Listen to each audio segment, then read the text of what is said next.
This is the regularly scheduled meeting of the City of Waynesboro Planning Commission. Vice Chair, will you lead us in the pledge of allegiance? I pledge allegiance to the flag of the United States of America and to the republic for which it stands, one nation, under God, indivisible, with liberty and justice for all. Thank you.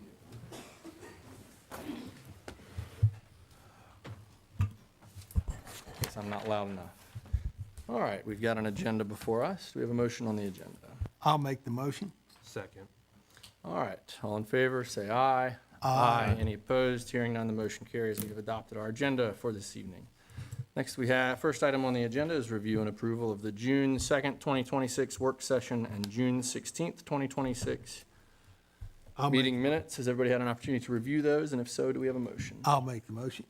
I'll second. All right, motion to approve those minutes. All in favor, say aye. Aye. Any opposed? Hearing none. Motion carries. All right, next on the agenda, we have a public hearing for a conditional use permit to allow temporary special events in the RS12 single-family residential large lot and RG5 general residential districts at 601 Alphen Avenue, Waynesboro, tax map numbers 23-1-19A and 23-1-19D by Jill Wallace, owner. With that, I will turn things over to staff. Thank you. Good evening. Yes, tonight is a conditional use permit for temporary special events at 601 Alphen Avenue. Before we dive into the application itself, I did want to review quickly what a conditional use permit, or CUP, is. CUPs do not change the underlying zoning of a property. CUP allows a use in a particular zoning district depending on how that use fits in with the surrounding neighborhood. Conditions are usually attached to a CUP that are intended to help mitigate potential impacts a use might have on the surrounding neighborhood. For CUP applications, the Planning Commission is a recommending body, with City Council making the final decision.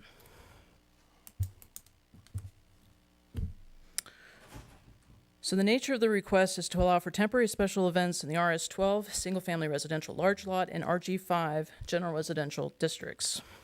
The applicant purchased the home and property back in 2020 and has used the house as a short-term rental. This is allowed by right in all residential zoning districts within the city. She has since expanded into hosting small events such as small weddings, celebrations, a weekly sport group, and 2 annual festivals. These events were brought to the city's attention in May after the city notified the applicant that this use wasn't permitted without a conditional use permit. She submitted an application for a CUP to be able to continue offering her property for these types of events. So the property is located on the western side of the city off of Hopeman Parkway at the terminus of Alphen Avenue and then south of Mosley Street. Quick look at the surrounding uses. You have the Hopeman Station subdivision off to the north. You've got Charleston Park subdivision off to the west. And to the south, you have the single-family residential and then also the Moose Lodge right here off of the Hopeman Parkway. The comprehensive plan does designate this property as low-density residential as well as all the surrounding property.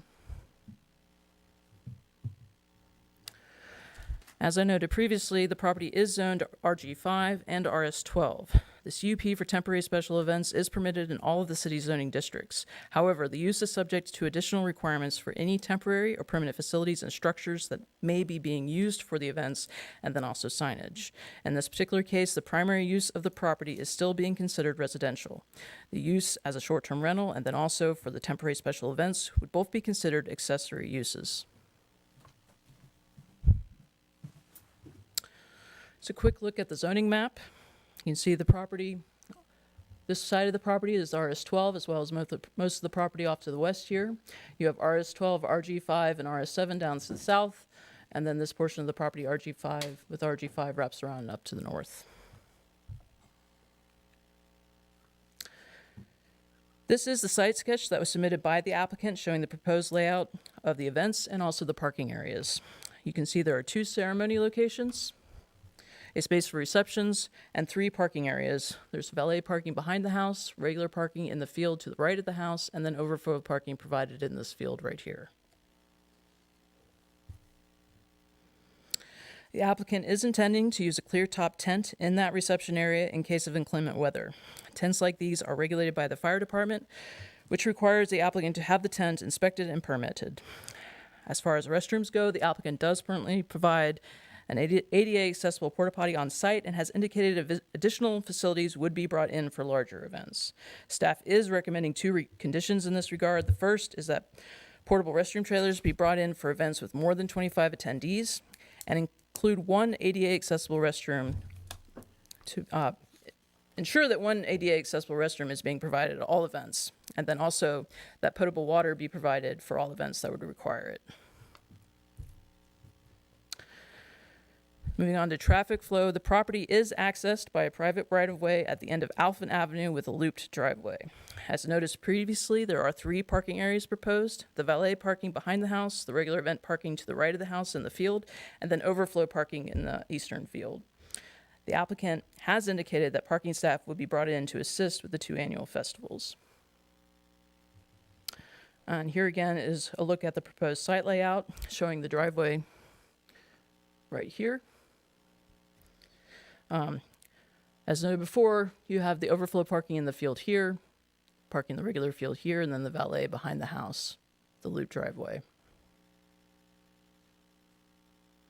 So the primary traffic concerns is the amount of traffic that's using Alphen Avenue to access the property for events, and then also the potential for parking in the public right-of-way that would block both the neighbors' access to their own properties and also block access for emergency services that may need to access the property.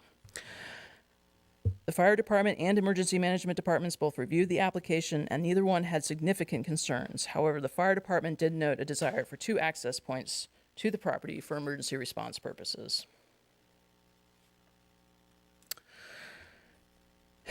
To help mitigate some of these traffic-related concerns, staff is proposing 3 conditions. The first is that parking will be prohibited in the public right-of-way. Event attendees must park in one of the 3 parking areas that were shown on that site sketch. The second is that the driveway is to be kept clear of vehicles during all events to allow for through access, both for emergency response vehicles, but then also for event attendees. Finally, to help better distribute the event traffic, the applicant will be required to build at her expense an entrance to the property from the existing right-of-way on Mosley Street that is adjacent to her property. The entrance is to be designed and constructed per the VDOT Road Design Manual Appendix F and would require her to work with the city to ensure the existing water line stub within that right-of-way is protected and that all proper erosion and sediment controls are used. This entrance and subsequent driveway would be the responsibility of the applicant to maintain. So taking a look at a map to see what this would mean, the yellow lines are the city public right-of-way. However, I will note that from about here to here is a private right-of-way permitting access to both the applicant's property and the adjacent properties. So keeping that in mind, there would be no parking permitted within the right-of-way along both Mosley Street up here and then also on Alphen Avenue down there. And this would also include no parking being permitted where that new entrance would go right here on the right-of-way that exists backing up to the applicant's property. And then finally, the driveway here would need to be kept clear of all vehicles during events to allow for clear passage. Some additional concerns that staff had were the possible impacts of vehicles on the grassy fields where the parking areas are shown on the site sketch, and the possibility that these ideas could potentially get torn up and grass worn away from use, which then could lead to excessive sediment runoff. This is a concern because the city is an MS4 locality and required to follow the Virginia Stormwater Management Act, and the city does have an active stormwater management program. To help mitigate these concerns, the city's stormwater program manager did recommend a condition that if the parking areas have been saturated by a weather event, an event on the property is planned, then the applicant will install a erosion control device such as a silt fence or wattle on the low areas of the property where those parking areas drain to help trap and reduce that sediment runoff. And here's just a quick look at what those 2 devices are. On the left is the silt fence, and on the right is a wattle, which is basically a mesh with straw inside to help trap the sediment. So as the site sketch showed, the applicant is holding events in the areas in front of her house. She's requested to hold up to 100 events annually with a maximum invited guest count of 100, not including staff. The events would include things like weddings and celebrations, which vary in size, but can range from 10 to 50 people, but also as a weekly support group that meets at the property and includes anywhere from 10 to just under 30 attendees. And then also there's the 2 annual festivals, which will likely have people coming and going throughout the festival time period. The majority of these events would be held from March to October, and while she originally asked to be able to hold events from 9 a.m. to 11 p.m. to help address some of the concerns about the noise that the neighborhood has cited, it has since been adjusted downward to 10 p.m. Because these are events, there are likely to be other impacts on the surrounding neighborhood. We reviewed traffic. There's also noise.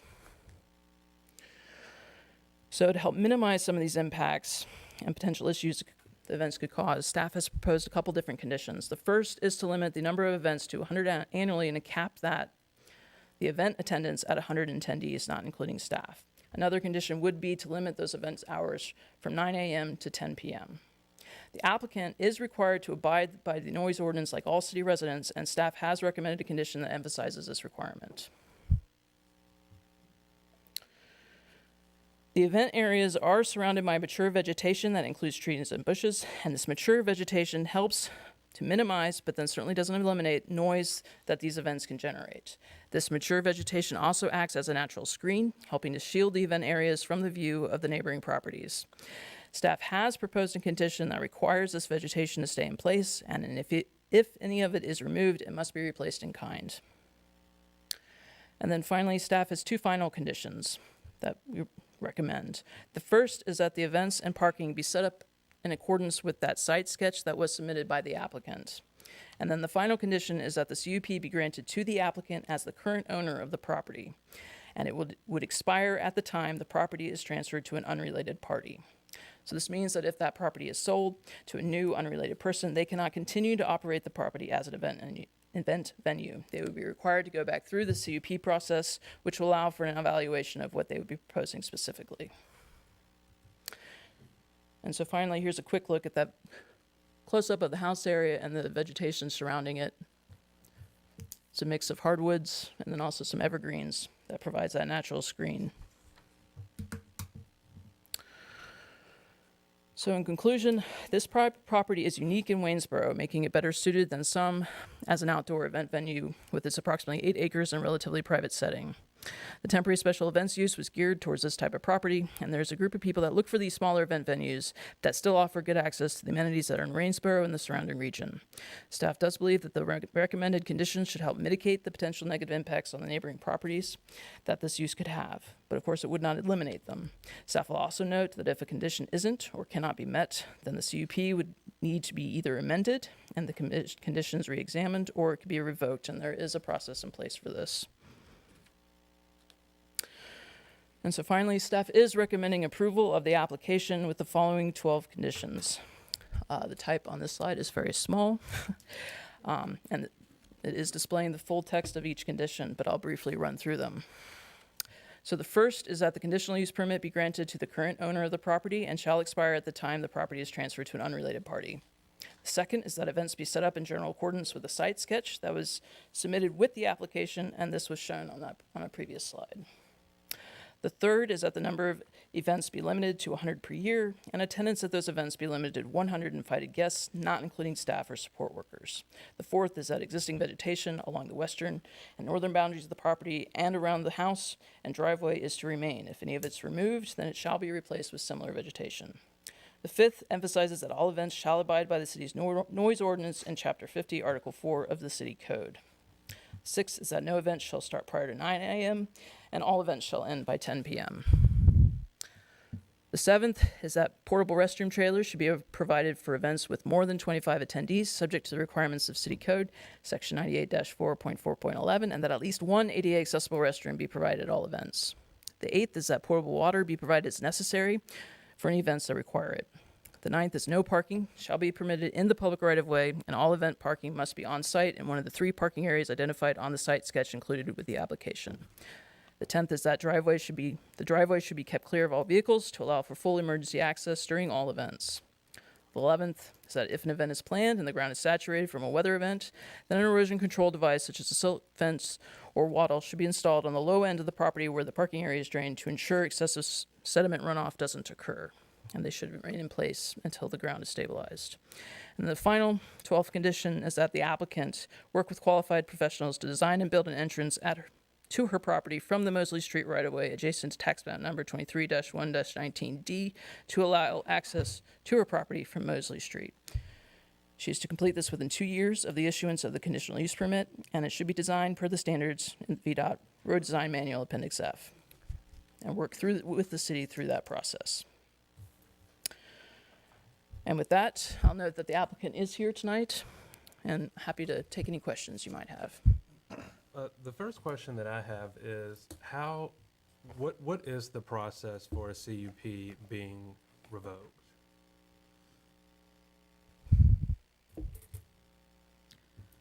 So I would definitely have to check with our legal counsel on that. I know that they can be revoked, so there would be a process by which we did that. I'm not exactly sure if it would require a hearing before council. I would need to check on that, but there is some process by which it could be revoked, but I'm not sure if it would be administrative or if it would require a hearing before council. And how would these conditions be enforced to then know if a CUP is not in conformity? Right.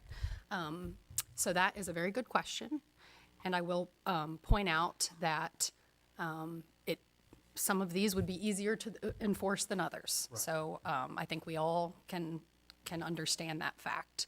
The city would be working very closely with the applicant to identify, when events are occurring, perhaps requesting a list of those events so that we can kind of monitor those numbers. Certainly any of the ones related to other parts of city code, like the noise ordinance, those are enforced anyway all the time by the police department. So you could call and identify a noise ordinance and they would come out and do a decibel reading.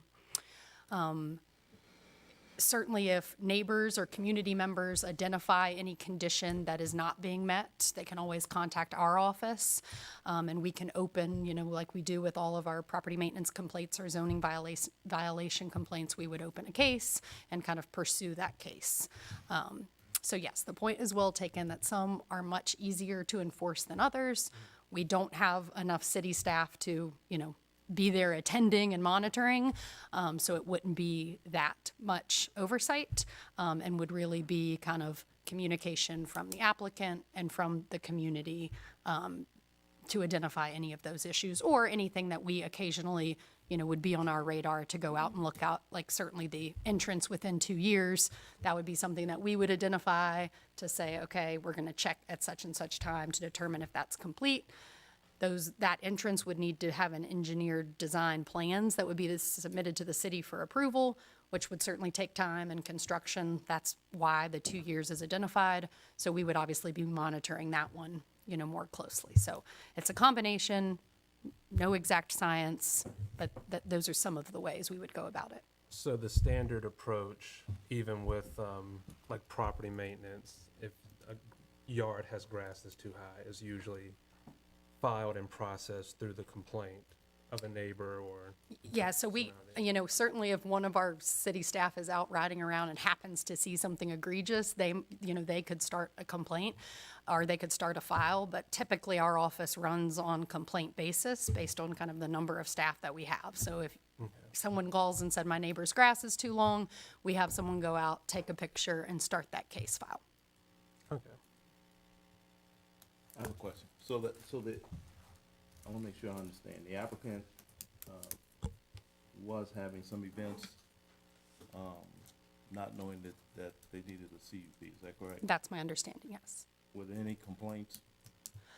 I had our zoning administrator pull complaints received on that property, and I think we have had 3, one in 2021 that was related to the bed and breakfast or B&B, one sometime after that was related to vegetation, and then one in 2026 related to the events, and that is, I guess, within a couple of weeks, we met with the applicant, told them that they needed to apply for the conditional use permit. So it's my understanding that there have been 3 zoning-related complaints and/or property maintenance But only on the property. One, in regards, One, this latest one in a couple months ago related to the events, yes. so in 5 years. I think So, that, I'll let Chairman, if you have any. Yeah, so this is a good opportunity for us to stop and talk for just a second. Because I see a lot of people here who maybe haven't been to one of these before, and we are so happy that you're here. Because we'd love to see folks engaged with this process, and we love to have planning commission meetings with lots of people who are attending. One thing I'm going to ask you to do, so all of these events are live broadcast on YouTube. And so I'm going to ask people, if you're not at the lectern speaking, to please keep the volume level down, just out of respect for the people who are watching at home, so that the microphones can pick up whoever's at the lectern and we don't have a lot of background noise, okay? If you haven't signed up, we're going to hear from the people who are signed up to speak at the public hearing in the order that they signed up. After we hear from the applicant, those are the rules for our public hearings as set forth in our bylaws. So after I open the public hearing in just a minute, we're going to hear from the applicant, and then we'll hear from everybody who's signed up. We are going to set our time limits at 4 minutes per person. So when you start, I'm going to ask you to say your name and your address. The little light up here is going to turn green. When you have 30 seconds left, the light is going to turn yellow. And when the light turns red, I'm going to ask you to go have a seat, okay? So try to keep your comments as condensed as possible. Again, please remember to state your name and your address for the record. And then at the end of public comment, the applicant will be given another opportunity to respond to the comments and any additional questions the Planning Commission may have for the applicant. And then we're going to close the public hearing, and there's not going to be any further comments. So I want to remind you also that our role as the Planning Commission is to make a recommendation to City Council. So this is the first of at least 2 public hearings that will happen on this CUP application. So this is our job. Nothing final will be decided tonight. I encourage you all to follow this process to the next step when it goes to City Council and talk to your City Council people. If you agree with us, if you disagree with whatever decision we make tonight, that's wonderful. I encourage you to voice your support or opposition to City Council when we get to that point, okay? Because we're not making a final decision tonight. So with that, and I'm telling you all of these things because I started to hear a little bit of noise back there, and I want to make sure that we're being respectful to the people who are on video or at home or couldn't be here. So with that, where were we in the process? I think you were answering a question. Yeah, I believe Mr. Lee was asking a question. I might have answered it, but if not, I'm happy to. yeah, I think you did. Okay. I did have one for the applicant, so whenever she comes. Okay. All right, do we have other questions for staff? All right, thank you, staff. Thank Not at this moment. I'm sorry? Not at this moment. Okay. All right, with that, I'm going to officially open the public hearing for the conditional use permit as set forth in the agenda. And if the applicant would like to speak, this would be the time to come forward.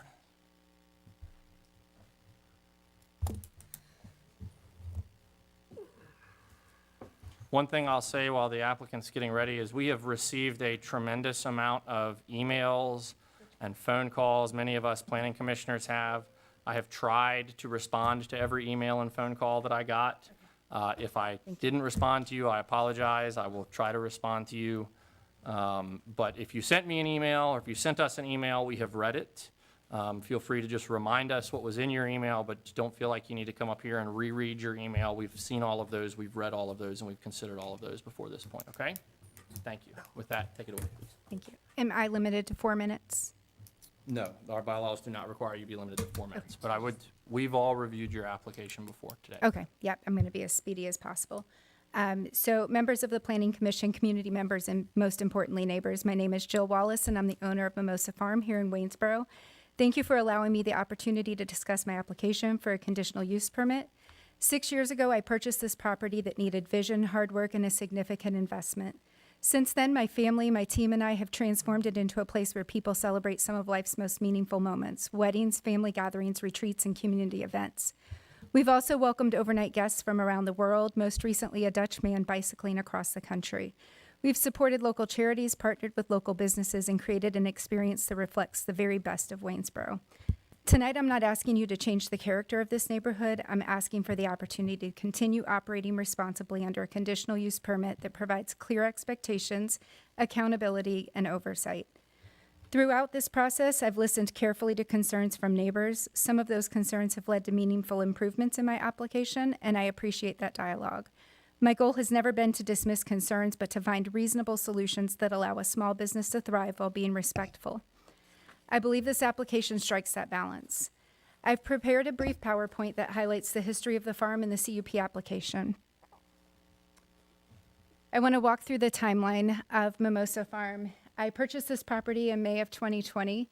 In November of 2020, I actually registered it as Mimosa Farm LLC, which is a farm and short-term stay.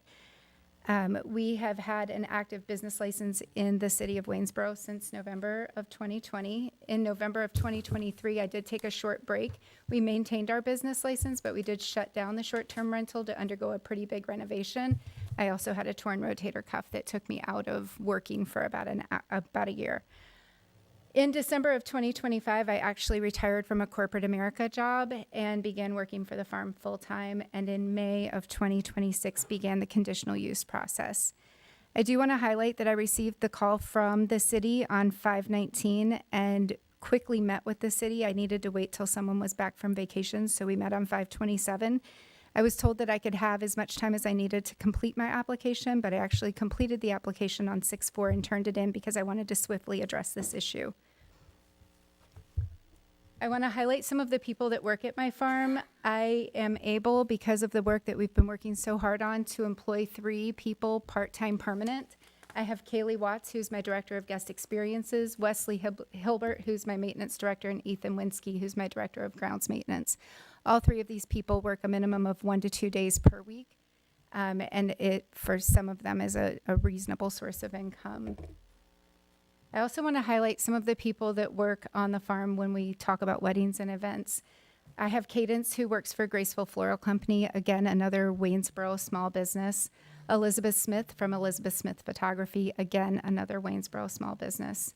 Haley Coffee with Haley Coffee Creations, again, another Waynesboro small business. Kaylin from Hair by Kaylin, which is a Stanton business. We tried to find a Waynesboro one. And Maya from Megasthetics, who's our local makeup artist and also runs the spa at the farm. I want to talk a little bit about the community and the agricultural operations. We say Mimosa Farm, people immediately start to think about the champagne drink, but it's actually the mimosa tree. We have the largest, what was in Virginia, mimosa tree that just died. It died from the spotted lanternflies, but we have some new ones coming up. But we are an actual working farm. We have mini Angus cows, we have goats, we have a miniature donkey, all the things that you could ever imagine on a farm in small quantities because we are in the middle of the city. We've been able to have local agriculture students come and do all of their volunteer hours and learn as much as I can teach them about goats and cows and donkeys and how I maintain a farm. But I think the bigger thing that I have to offer them is how I run a farm and a business at the same time. So that's been a really great thing that we've been able to do. We also host a weekly support group. Every week, that attendance has grown from 4 to 5 participants up until our most recent group, which had over 20 participants. We've hosted small events. 2 of my 3 children were married on the property. My neighbor's daughter was married on the property. Tons of family and friends have hosted special life celebrations over the last 6 years. Lastly, since 2021, we've been hosting the Mimosa Farm Fall Festival. This is a festival that allows local vendors and businesses to showcase their products and goods as well as local food trucks. Each year it's grown. The Fall Festival started as a way to raise money via a 50-50 raffle and as a way for us to give back to local dog adoption organizations. The Spring Fling was added 2 years ago, and it has focused more on providing the community an opportunity to have a yard sale in a place that makes sense and has ample parking. Both of these events do not profit the farm. They've been community focused and well received. Some of this is going to be a little bit repetitive. Allison did a great job of recapping, so I'm going to kind of roll through it. But I did an open house last night, and this was my slideshow from last night, where I invited the community to the farm to understand, so that if you had concerns or questions, we could meet one-on-one, you could tour the property. And this was what I thought was the most important slide. Why now? You might be asking why I didn't get a CUP 6 years ago, and the short answer is I didn't know I needed it. The very first year of the Fall Festival, I received a call from a city official, and they asked questions about the event. They were concerned that our food trucks were not licensed or approved. I had the food truck vendors get in touch with this gentleman, and I asked, is there anything else that I'm supposed to be doing? He said, not that I know of. You're a farm. You should be good to go. I took that to mean that because I'm a farm, I fall under agritourism, and that in fact, I am good to go. The next slide was my did you know slide from last night, which is not really pertinent for you all standing in front of me, but certainly very important for the people seated behind me. The very first one we've already talked about. I've read a lot of feedback online. Lots of people think that we're rezoning from residential to commercial, and I just want to reiterate that that is absolutely not happening. I live at Mimosa Farm. It is my home, and it is not changing from residential to commercial. The next that I have heard is that adding or approving the CUP is going to reduce property values. I am not a young person, so about 30 years ago, I worked for an appraiser's office, and when I worked for that appraiser's office, I learned what property value means. When I purchased this property in 2020, I purchased this property for $445,000. I had an appraisal done 6 months ago, and it appraised at $1.2 million. I think I've done a good job of raising people's property value near me, and there's probably nothing that I could do on the property that could affect property values the way that I feel like people are worried about. The CUP expires upon sale. We've talked about that already tonight, but I do want to reiterate that. Parking, with regard to parking, I own 8.3 acres. That's 361,548 square feet, and the average parking place is 325 square feet. Minus my home and trees, there's more than enough green space to accommodate the parking associated with this application.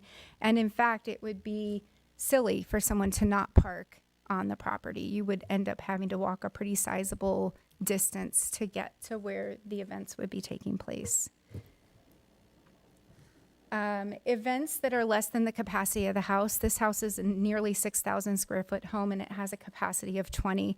And so I do think it's important to point out that if it's less than the capacity of the house, it wouldn't require the CUP. So if I had 20 guests staying in the short-term rental, and they decided that they wanted to have a wedding while they were there, they're having a wedding under the occupancy of the home.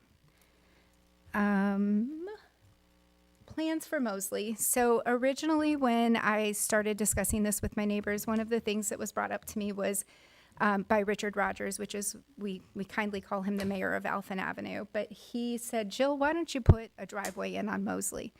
And I said, well, Richard, I don't know that I have the funds to do a driveway on Mosley. I've put a lot of money into this project, and I'm just not positive I can do that. And he said, well, I think that's what you need to do. Well, I'm not certain that I can do that. But after hearing the feedback from my neighbors and the information that they've shared with me, I feel like the only thing that I can do to be a good steward to my neighbors is to put the driveway in. So I've made some changes for some other future plans to free up the money to be able to afford to put in a driveway on Mosley. The city ordinance regarding noise. I always thought the city ordinance was 10 o'clock.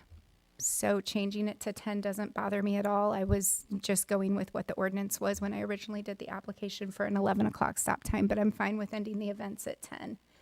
I do want to point out that when we were talking about complaints that have come in, there's never been a noise complaint. So we had somebody complained that the hay in the field was too tall, and they were afraid that they were getting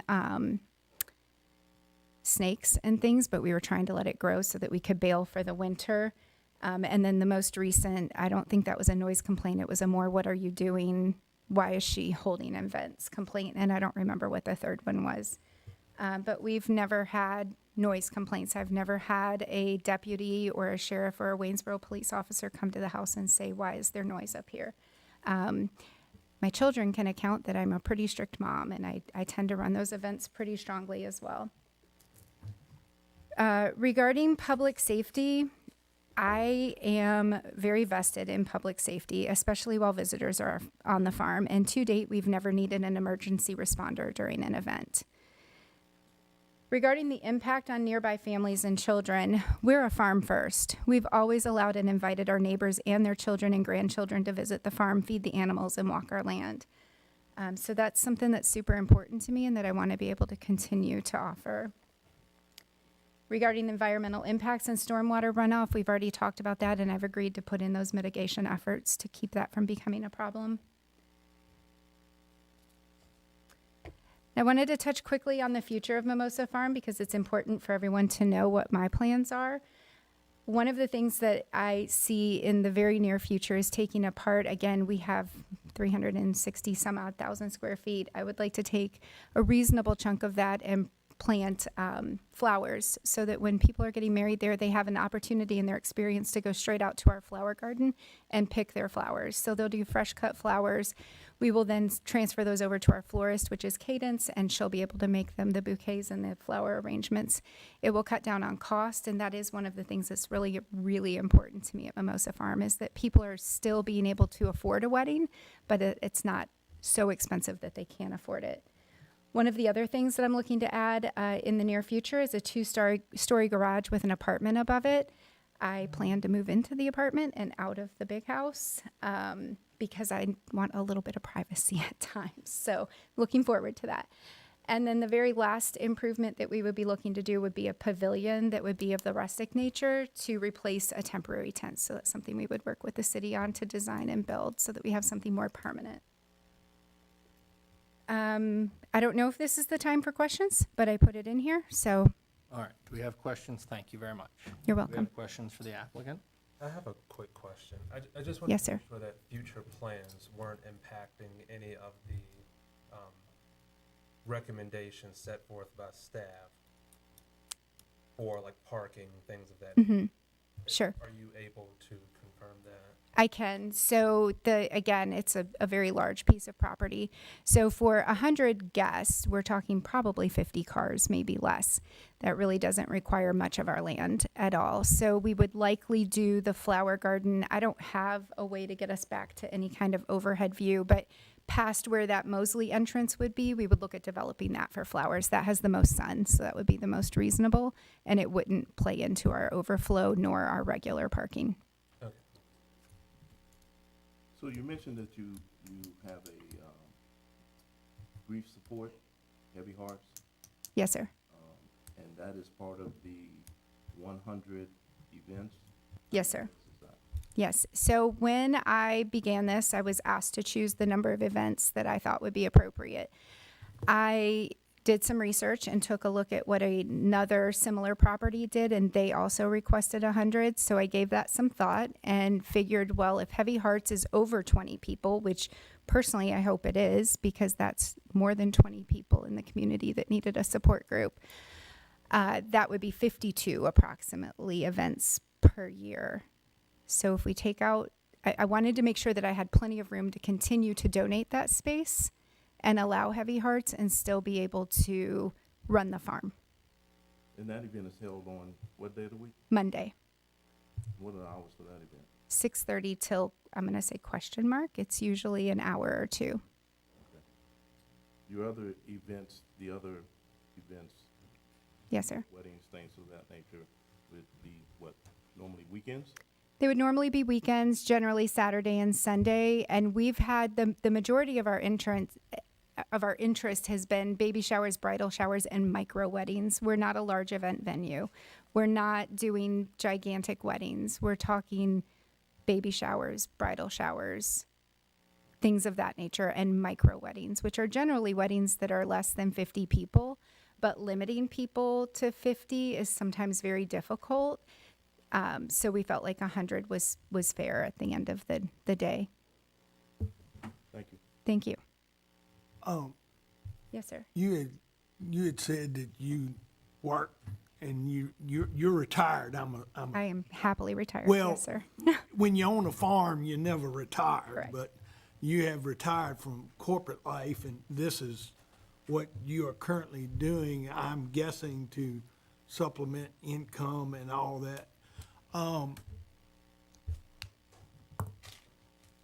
You have almost 8.5 acres Yes, sir. right there, and it's zoned residential. Correct. And I'm gonna play devil's advocate here for just a second. Yes, sir.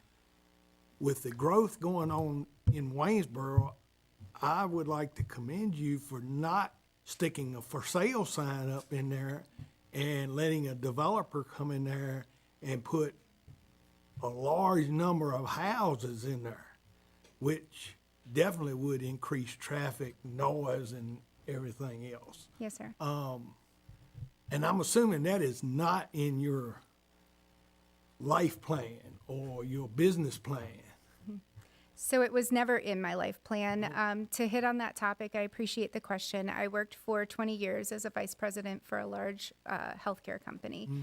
I was in a spot where everybody I worked with, it was a negative interaction, right? It was somebody was either dying or they needed help, or I was letting people go because we could no longer afford to pay them what they deserved to be paid. When I made this decision back in September of last year to make this change, I really decided that I wanted to be doing something that positively impacted people. I wanted to meet people at their best moments, not their worst. And so that's why I made this change. And when I purchased this home from the Hughes family. And one of the things, and I did a lot of wheeling and dealing. So the sales price was not $445. That was after some wheeling and dealing. But I say that to say that one of the things I did was write a letter and tell them I have no intention of developing this property. It's not my goal. It's not my end goal. My goal is to continue to celebrate life's best events and to be able to provide something that I feel like the city doesn't have. I feel like corporate America gave me the ability to learn how to run a business, but Mimosa Farm is teaching me how to build a life. Got another question. Of your events, Yes, sir. you'd put 152 of them are the weekly Heavy Hearts, grief counseling, however somebody wants to, Yes, sir. whatever nomenclature somebody wants to attach to that. Are there any events that you will have to forego in the interim to accommodate this CPU that will reduce your income, your ability to welcome the community into your farm like you've been doing? You said you invite the FFA in there, you have yard sales and things like that. Are any of those events going to have to go away in order to accommodate some of the conditions on this CUP? So I believe the CUP has an option for the two festivals to continue, but I know that there is a lot of pushback, certainly. And those would be the first two things that would have to come off the docket because they are the largest events that we host is the Fall Festival and the Spring Fling. If I'm being very transparent, and I feel like this is the best place to do it, I make $0 on both of those events. And so if I had to stand up here and fight for my farm, I would be fighting for keeping all of it. I would be fighting to keep the Spring Fling, the Fall Festival, and all the things that we do. But those two items they're huge. They're very well received. However, we do have parking attendants. We've made lots of changes for ways that we handle those. I feel like I've been as respectful as I can when I'm made aware that there are concerns. When I'm not made aware, I can't fix things I don't know about. That's very true. Thank you.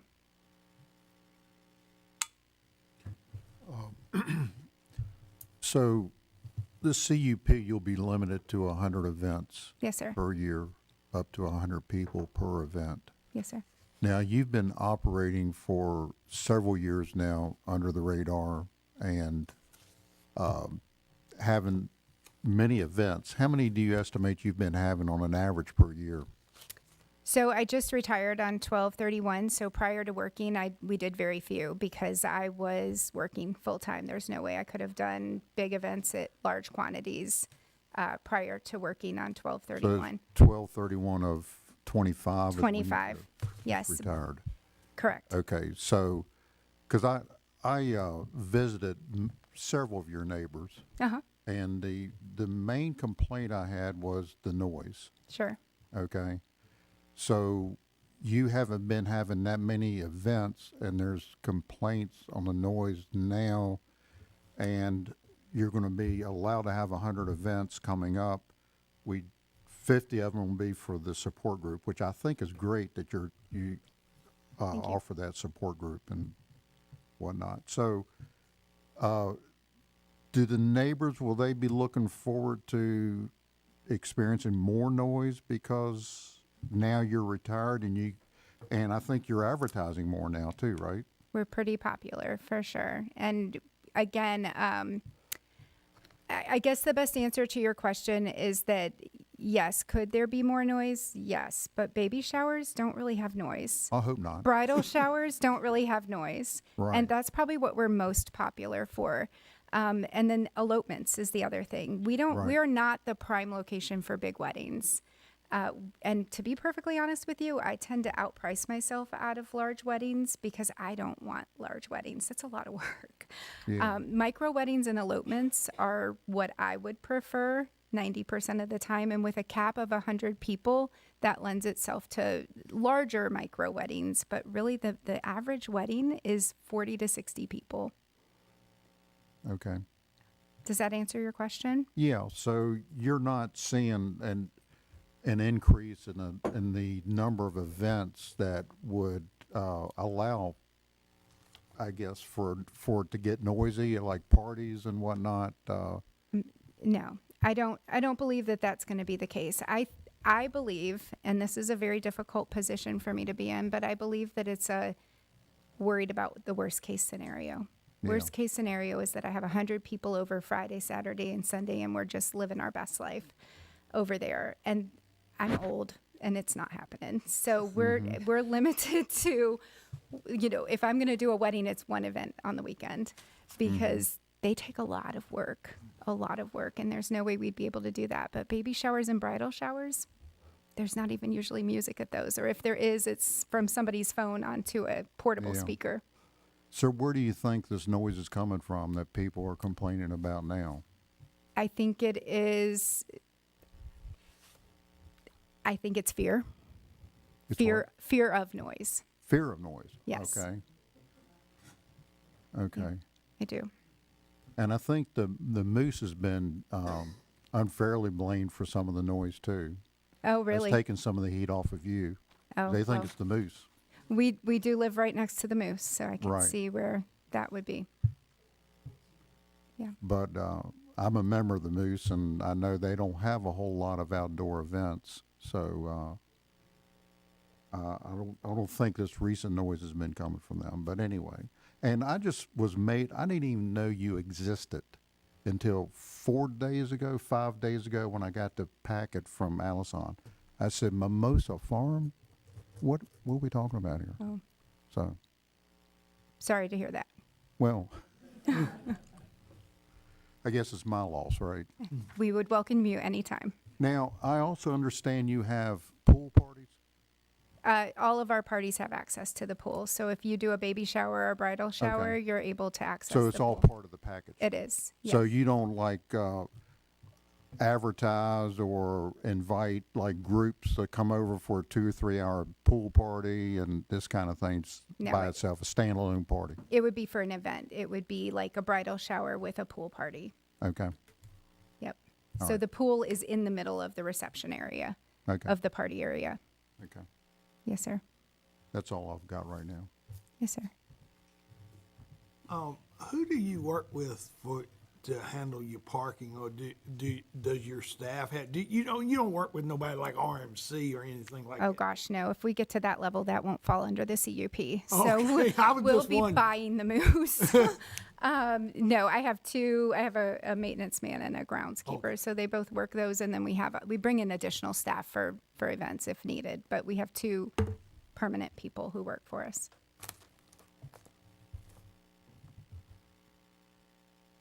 Do you have additional questions?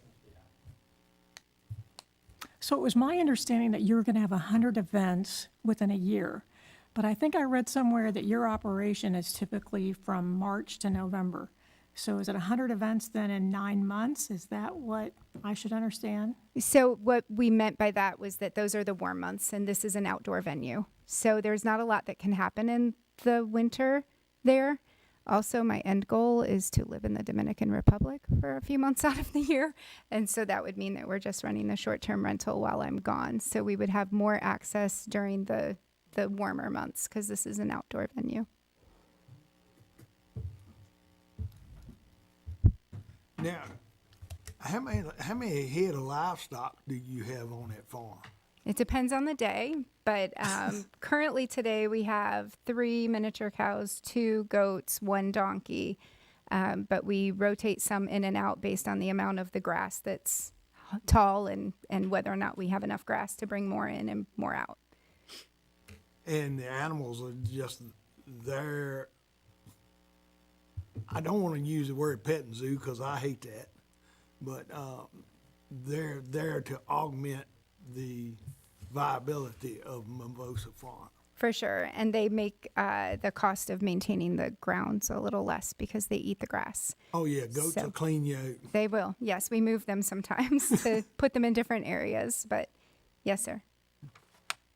You know, I had one other comment. You Yes, had ma'am. mentioned that you might consider building an apartment for your own privacy. For sure. Do you feel that some of your neighbors have privacy concerns, and how would you address those? So I would say that it's really hard to describe verbally to you, and I would say that it would be really great if you would come to the farm and take a look, but we are surrounded by vegetation on most sides. The side that's open is the moose side.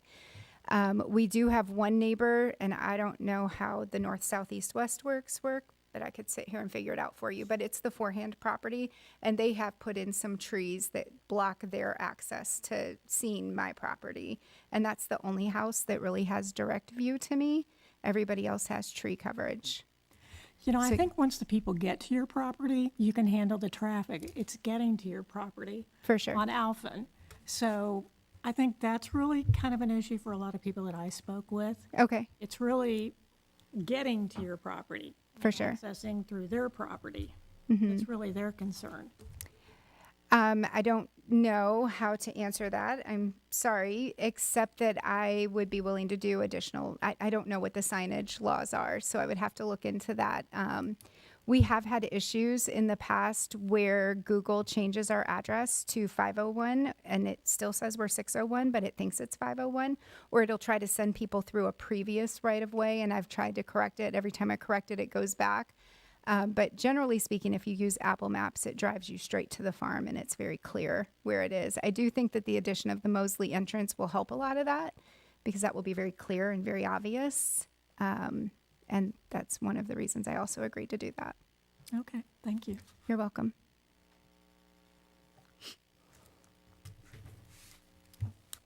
I also have a concern about the traffic on Alphen right now, you know, especially not getting to your place so much, but leaving it after a party. Because I've heard some stories, speeding for one thing. And I don't know if it's true or not. I heard a vehicle ended up in the creek. I don't know about, do you know anything about that? I do. I know about the vehicle in the tree. I was married back in 2020, and one of my ex-husband's family members was there, and it was snowing. And when she left, she came down the hill. And did you drive all the way back to my property? No, just to the sign. Okay. At the When dead she end. came down the hill, she lost control and drove into the creek. That was in 2021. And we Okay. called a tow truck and had to have her removed. Okay, all right. Yes. All right, we have other questions for the applicant? All right, thank you very much. Appreciate You're welcome. your time. Thank you. Again, we're now gonna call the folks who have signed up to speak to come up.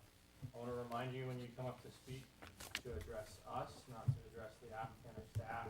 You're speaking to us, we're hearing this, or talk to the applicant, sounds like she's more than happy to talk to people.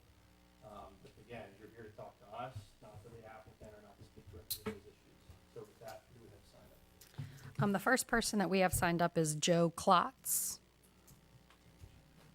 And so again, I'll remember to say your name, and your address, and then when the yellow light, the green light will turn on for you to start, when the yellow light comes on, you got 30 seconds. Right? Reverend Joe Klutz at 2059 Rhodes Drive, Waynesboro, Virginia. Okay, and I just lost, okay, now I just got it back. I'm trying to use this device. I'm speaking in opposition to this request, this rezoning or this conditional use permit.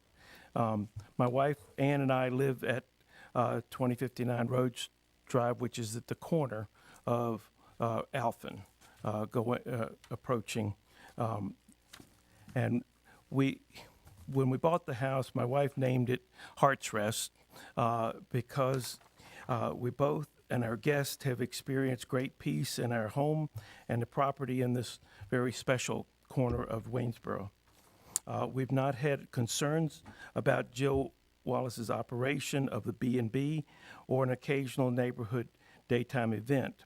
It's the larger events that concern us because of the traffic that comes to the section of Alphen Road coming down from Chase, the steepness of the hill, the narrow bridge across the creek, and with insufficient railings, the narrowing of Alphen Avenue after Rhodes Drive. Also, leaving Jill's property coming up Alphen to Chase, there's very poor visibility at the stop sign for the right or left turn onto Chase and an awkward jog to continue. This residential area is not designated for this impact and danger that can come with increased traffic of the proposed commercial venture. There are people daily that walk their dogs, bring their children, the little motor. We have a electric gang of kids that just come with every kind of electric thing. They love that hill, and it's just a quiet area. It's a safe area for that, but they're there as well. Night events would be even more hazardous with inadequate street lighting for vehicles unaccustomed to this area. Jill has a heart of gold. That's my wife and I have felt that from the first time we met her. And I think she's a very creative and generous person, and we would like to find a resolution for her to earn a living that doesn't include disrupting the quiet and safety of the residents of this area, which we call Spring Valley, and where we have made our home. Thank you. The next person we have signed up is Linda Wolf, sorry. Hey there. Sorry. It's a long Dutch name. That's okay. Sorry about that. Mr. Mayor and Planning Commission, thanks for having us all. I'm Reverend Linda Cusey Wolf, 424 Alphen Avenue, where I live with my husband, David. We're about 4 houses from Jill's establishment. We've lived here about 6 years following my retirement as a Methodist minister. And although I, too, like Jill, I'm speaking in opposition to this request. You know, as a pastor for 40 years, I've had lots of experiences organizing events and trying to keep people safe. Weddings, birthday parties, military folks returning from overseas, celebrations, you name it. In parks, in public spaces, in people's yards, in fields, in church grounds, you name it. Some have had a few dozen people in attendance. Others have had 100 or 150. And you know, there are best practices for event venues. I can give you all kinds of websites that list them. And I'd like to share a few that would be a blessing. Exits and entrances should be clearly labeled and lit up at night so there's no doubt where you're going. There needs to be a team of people directing people to safety, and there needs to be some preparation if guests have obviously been drinking and they're getting into their cars to intervene. That's the elephant in this discussion that's not been mentioned, drinking and driving. There should be a safety and security team that's well trained. I had 10 folks trained all the time on my staff. Be able to do a risk assessment, be trained and ready to communicate with a whole team with the crowd gathered. Have a clear game plan that's been communicated if a mass evacuation is needed. Is there an active shooter? Is a tornado coming? Is somebody's car on fire? If you've got 400 cars in there for spring fling and something goes wrong, good luck. Are the guests being screened at all for drugs and weapons? Do you have any idea who these people really are? Any insurance person with access to an actuarial table will tell you, given the number of crowds and events, it's not a matter of if a crisis occurs, but when. Are you prepared? Are you proactive? Is the neighborhood going to bear that burden also? There should be a medical team trained and active.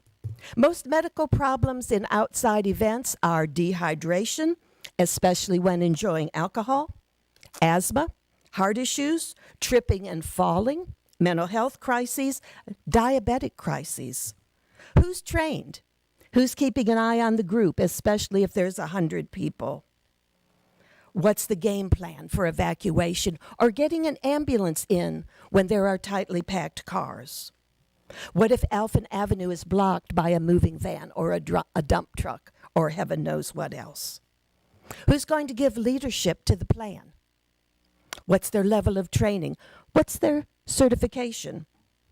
You know, temporary structures like that cute building where the wedding couple had their picture made should have a certificate of structural integrity. Do they? How much liability? Well, we're an old neighborhood of quiet people. We're proud of the quality of life. We want law enforcement, accountability, a good look at alcohol consumption. And finally, Mimosa Farm is cute, but 8 acres is not a farm. You're in a residential neighborhood. Thank you very much. The next person signed up is Kathleen David Wolf. No, just David. Chaplain. Sorry. Sorry. I had to think about what that meant there. Thank you. Thank you, Chairman. Better have my paper. Thank you, Chairman. Thank you, Mayor. Thank you, Commission and Board. My name's David Wolf. I live at 424 Alphen Avenue. We got in there at the same time. And I appreciate you allowing me time to express my concerns about this events venue, having events venue in our residential neighborhood. Notice how I put that? Residential neighborhood. I'm a retired professional chaplain. My name's, did I say my name? Reverend Dr. David Wolf. And one of the key things, and I need to talk to you, Jill, about this, that's what I teach, is grief and loss. So we may need to talk about that.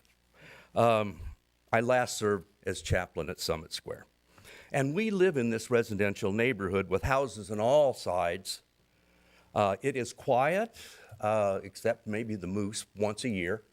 And so there's houses all around Mimosa Farms. One thing about the trees on one side is they're high and old enough that you can see all the way through to the neighborhood. There's no limbs down low. So you need to know that. Have you all been out to Mimosa Farms or out in that neck of woods to see what we're talking about? I think it would be serve you, Spring Valley is just a little piece of paradise, if nothing else, yeah.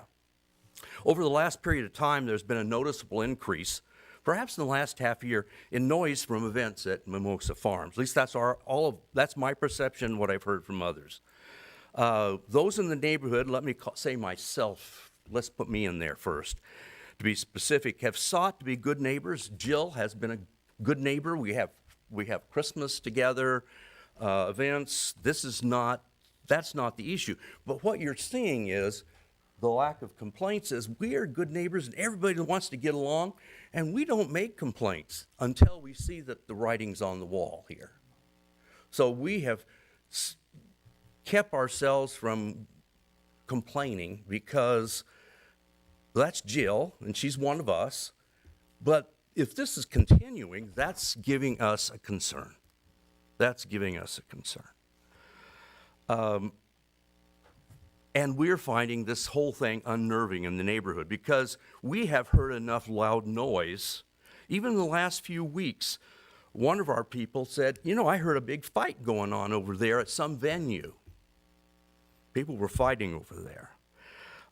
And sound projects, and the question I had, we looked up the CPU, is that it? CUP. CUP. And it's, 75 decibels. Then we looked at the distance that can go. That's 1,700 feet max. I think that might be good for a venue down the river, but I'm not sure that's good for a residential neighborhood. You get my point there? This is a residential neighborhood, and houses are not that far away. There are woods. She has a beautiful place there. It's just gorgeous. So that's not the issue.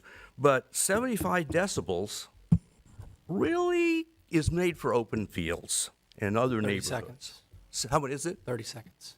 Okay. Oh, gee. Let me skip around. Remember this, I think this permit changes the neighborhood. These events make a residential neighborhood into a public thoroughfare, at present particularly. And that includes the festivals. And I, too, have had a lot of weddings. I was chaplain in a hospital, so I would get everybody coming Sorry, and your asking. time's up. Okay. Anyway, you never know what's going to happen in a wedding. The next person we have signed up is Richard Rogers.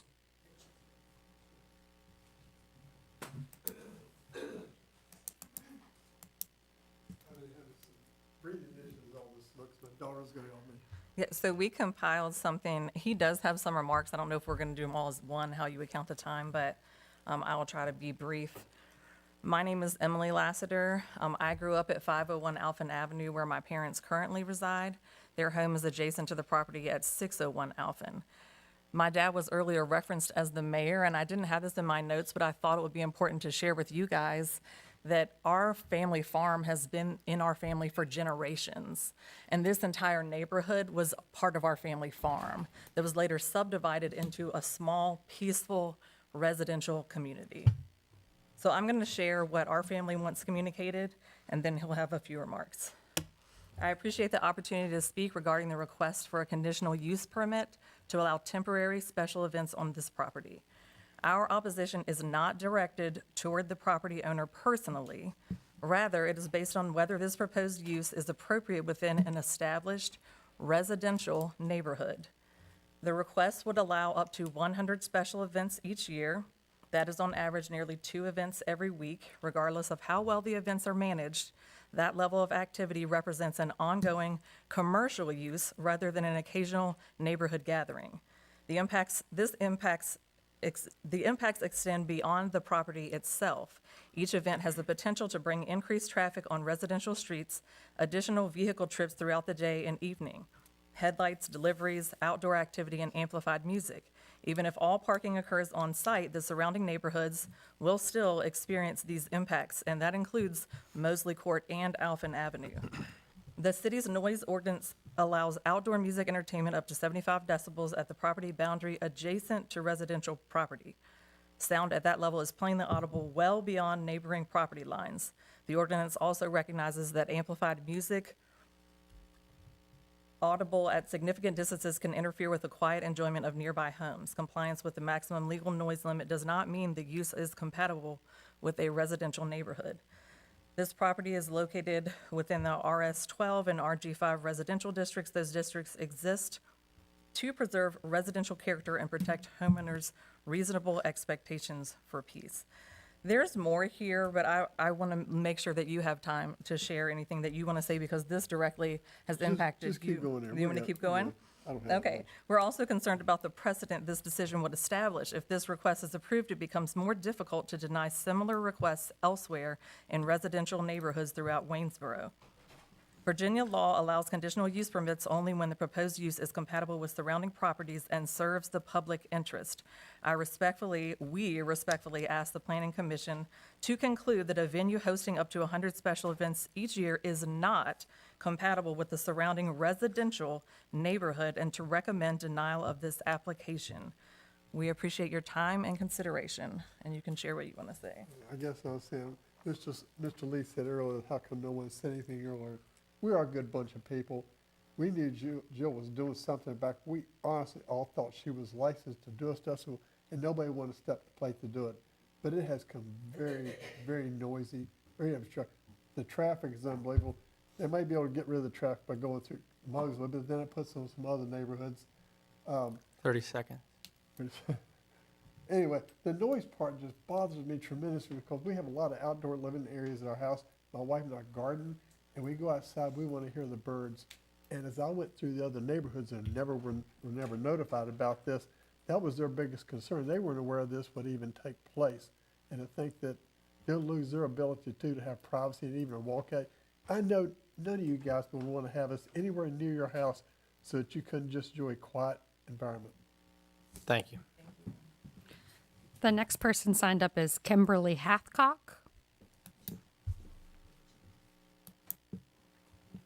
Hi, so my name is Kimberly Hathcock, and my address is 700 Rife Road, Condo 7A in Waynesboro. And I appreciate you all listening to me. I want to speak as a proponent of the conditional use permit. One, I want to say that I am someone that benefits greatly from one of the 52 events, weekly events, that is held at Jill's farm, and it is a weekly grief meeting support group, and it is a smaller group. And so when we continue to say 100 events, I want to point out that 52 of those events are typically 20 people that are pretty darn quiet when you're talking about grief. So I do want to make sure that everybody knows that, we are saying 100 events, but when she specifically said 52 of those are weekly meetings that are grief counseling, grief sharing, support groups, I think that we need to be made aware that there are not 100 more events than those 52. So now we're down to 48. I don't know if that makes a difference, but I do want to point that out. I also feel that it is a much-needed venue in our area. It is affordable. Jill makes a big effort to make things affordable to people that cannot afford larger venues. I think it brings some sort of, albeit small, but small additional revenue for the city. I think that it's nice that we can try to support small businesses. And I think that most of the events that I know of, excluding the grief counseling, are small events. And the other thing that I want to talk about is the noise. And I will say that my condo is on the South River, and I have a screen-in back porch, which I want to say I very much enjoy the solitude and quiet at my age of me and the dog sitting on the back porch and kind of enjoying the view. And I also understand about noise issues, because someone on the other side of the river from me, and maybe if you could walk across housing, is maybe about 6 doors up, and continually, probably at least every other week, probably 4 nights of the week, I am hearing I can tell you every word of their music that I hear, and I have spoken to police officers when it goes beyond 10 o'clock. So I do know noise issues, but I know that it's, sometimes I just don't want to complain, and I've called the police maybe once or twice and said, okay, maybe I should shut up and go inside. And, but I do understand noise issues, so I do understand that argument. And I don't know how often that is an issue, but it's also an issue in many quiet neighborhoods that, it's not just a Mimosa Farm issue. Thank you very much. Thank you. The next person we have signed up is AJ Newhall.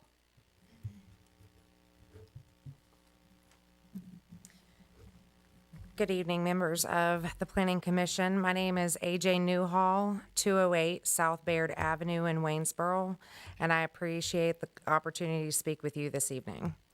I'm here in support of Jill Wallace at Mimosa Farm as a local realtor, community volunteer, and someone who is deeply invested in the future of Waynesboro and the surrounding area.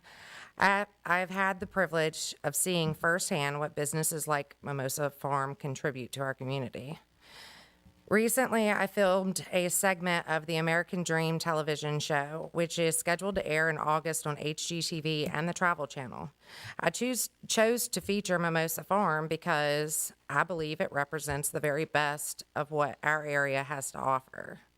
When people think about visiting, relocating to a community, they aren't just looking for homes. They're looking for experiences, culture, local businesses, and places where people can gather.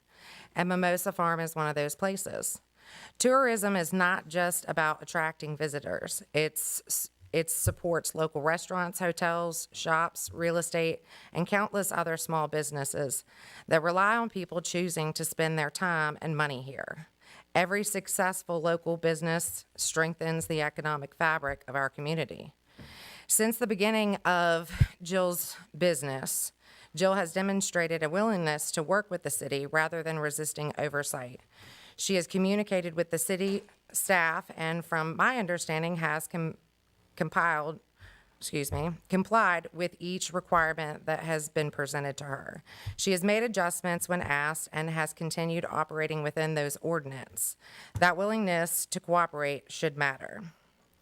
What I have personally witnessed is someone who has invested in our community. I've seen a business that creates opportunities for local vendors and workers. I've seen fundraising efforts that give back to causes within our community. I've seen a venue where families gather, friends celebrate milestones, and neighbors come together. In a time when many small communities are struggling to preserve their identity and local businesses are facing unprecedented challenge. Those are things worth protecting. Communities do not become stronger by discouraging entrepreneurs who are trying to build something positive while following the rules. They become stronger by encouraging responsible growth, collaboration, and open communication.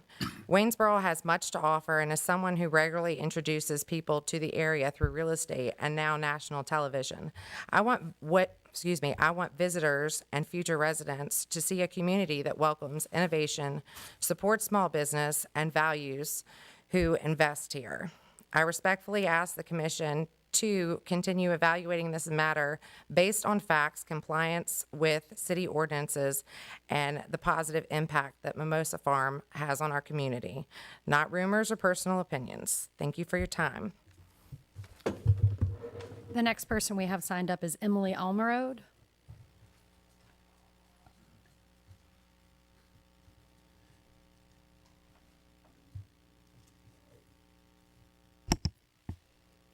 Hi, my name is Emily Almerode, and my address is 417 Pelham Drive in Waynesboro, and I'm speaking in favor of the Mimosa Farm receiving a conditional use permit. I've attended several events at the Mimosa Farm, including birthday parties, a vow renewal, a Galentine's Day event, spring fling, and most importantly, the Heavy Hearts Light Snack Support Group every Monday at 6:30. I've attended events of all sizes where parking was always very clear to me. I've experienced valet parking, parking attendant parking, and plenty of field parking at Mimosa Farm. Events that I've attended have always wrapped up by 9 or 10 o'clock or earlier. Jill's always made it very clear that events need to be wrapped up on time. The Heavy Hearts Light Snacks meeting that I attend weekly usually has anywhere from 5 to about slightly over 20 people in attendance. And this does factor into the possible 100 events per year that Jill included in her numbers. This group has been incredibly helpful to me as well as others, and you will see several faces in the crowd that have attended this Heavy Hearts Light Snacks meeting that happens once a week at the Mimosa Farm. Jill also does donate her space to the donation station, which sponsors the support group every week. I'm not going to speak very long, but I do want to speak towards Jill. Jill is a very kind, generous, and caring woman who truly cares about her neighbors, and I do believe that she wants what is in everyone's best interest. And I'll be completely candid. She also wants what's in the best interest of herself, as she does live on the property. She wants to make sure that things are good for her as well. And Jill and I have had many candid conversations, and in conversations about this, she's expressly stated that she wants what is best for her neighbors, as well, like I said, for herself. Jill, I happen to know, does recommend Waynesboro businesses when she has people stay on her property or when people ask her for recommendations. She thinks, great things about our surrounding cities like Stanton, Fishersville, Charlottesville, Harrisonburg, but she does only recommend Waynesboro businesses, so she's driving money in towards the city. And I truly believe that Mimosa Farm is what Waynesboro needs right now. We need a place for people to host events, to go when they have nothing else to do. Jill, I feel like she is an open door place to go. And she opens her arms to everyone. She's a friend to everybody. And I just wanted to thank you all for your time and consideration today. Thanks. The next person we have signed up is Donna Roberts.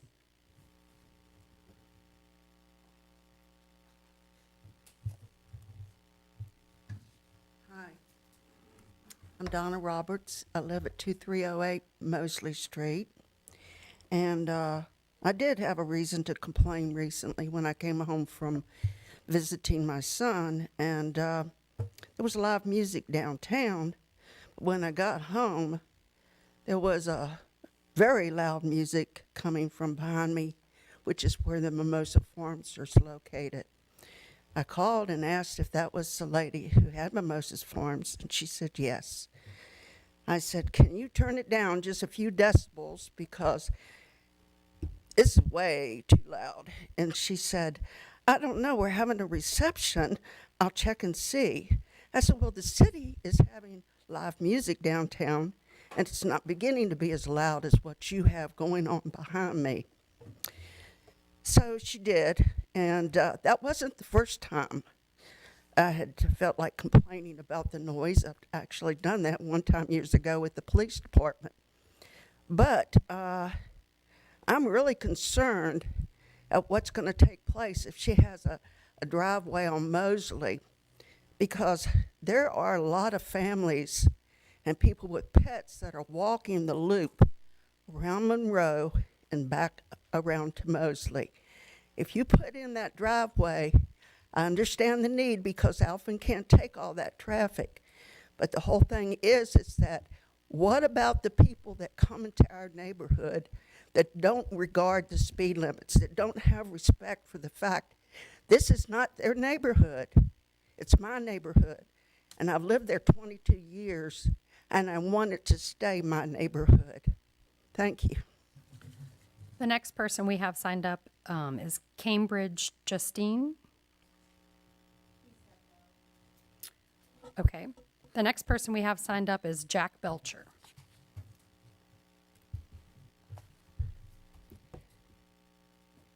My name's Jack Belcher. I live at 503 Alphen Avenue, which, if you recall the map, is the property right next to Mimosa Farms. I think it called, Ceremony 2 area. And I do want to acknowledge the planning department. That was an excellent presentation, Ms. Tonebridge. I learned a lot from it. It raised some concerns, but it also answered some questions. So I do appreciate the work that you and your staff had done. I think that's going to come in real handy on the second public hearing. So I look forward to looking at it in detail. One of the questions that was raised, I'm going to go off script. I wrote something that would last 3.5 minutes, but based on the presentation and what I've heard so far and what I know is to come, I kind of want to go off script and just address a few things that I've heard already. One has to do with the alcohol.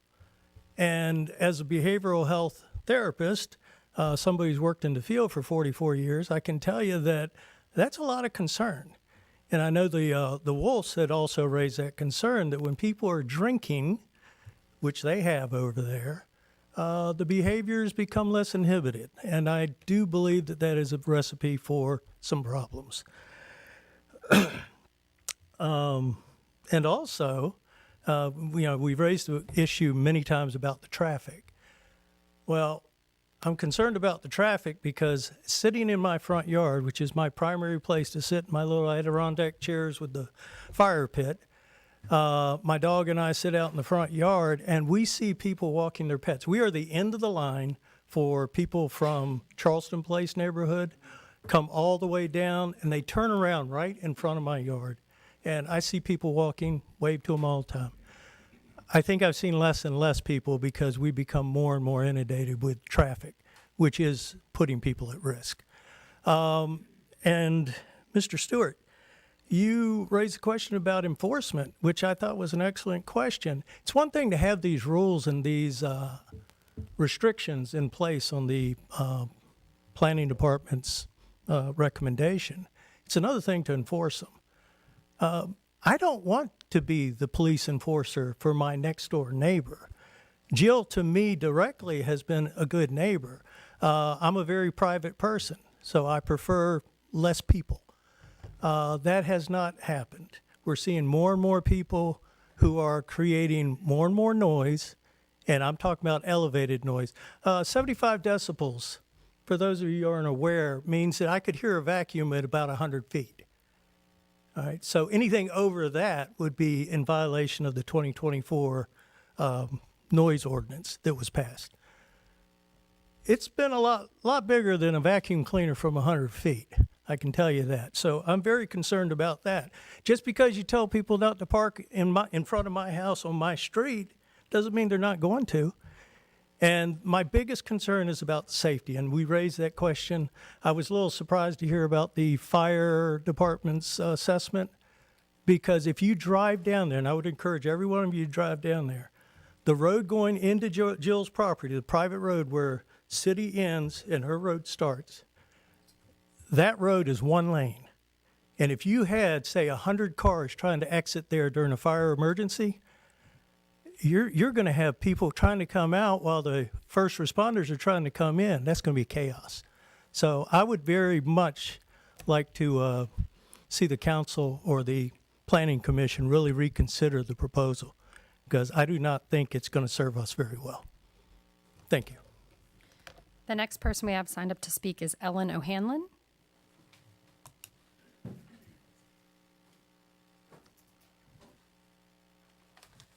Hi, I'm Ellen O'Hanlon. I own the property at 2029 Rhodes Drive, which I hopefully move back to shortly.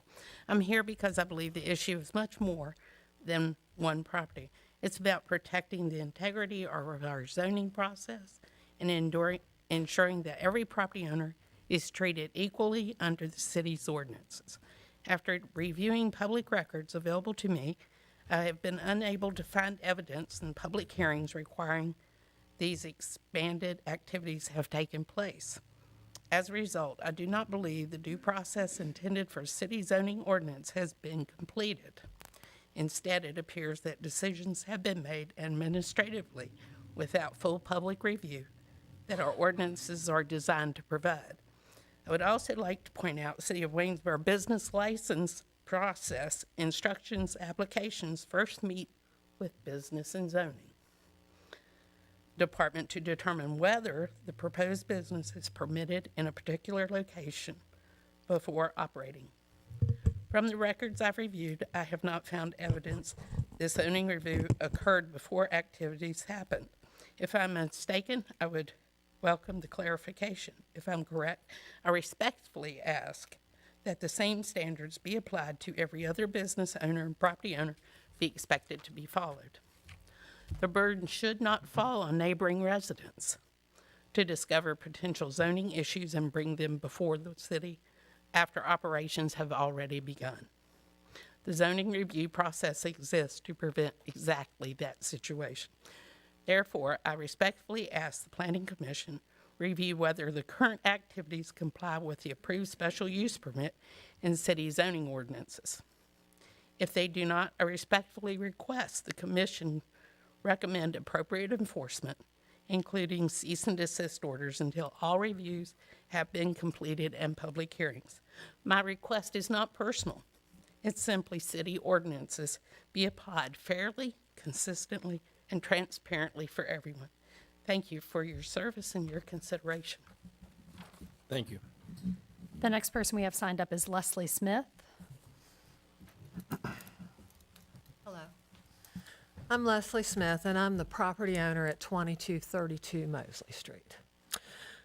First of all, what I wanted to say was 601 Alpin, the zoning is RS12. That is the strictest residential zoning within the city. When you look at the RS12 zoning, the types of activities that are permitted are very, very few. Even a group home limits that it can only house 8 persons. RS12 is residential, and it's meant to be residential, single family. It's not mixed use, not business, not residential. It's where families want to live. Ms. Wallace's application states that she wants to hold events March through October. So basically that's 8 months. With 100 events per year, I know it's been stated that 52 of those are grief, and that's an awesome thing. But it may not always be that 52 are grief. She would still have permission to hold 100 events per year. And if you look at that, that means that that's 3 to 4 events per week. So basically, every weekend, with most events being held on the weekends, that's when they would be, all the time.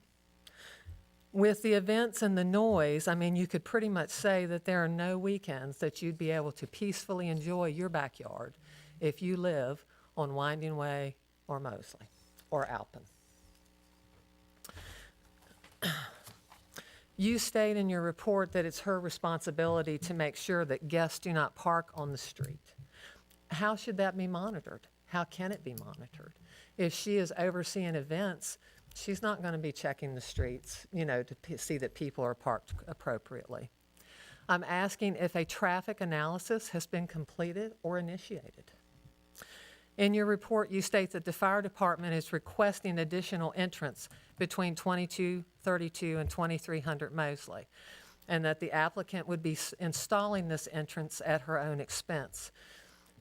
I understand how that could be a positive to her situation, but it is a negative to Mosley.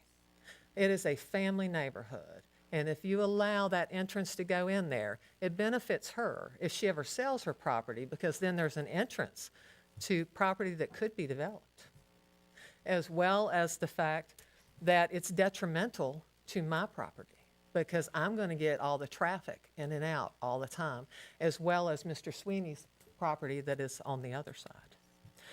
I have a genuine concern and would like to understand how the city could allow this entrance to be installed to only help one individual. It's city property. It should benefit more than one property.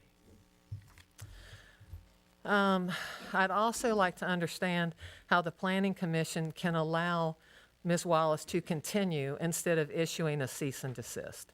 When I met with Ms. Tombarge, she said that they had agreed that they wanted to work with her since she had gotten her application completed, and they did not want to impact her future events.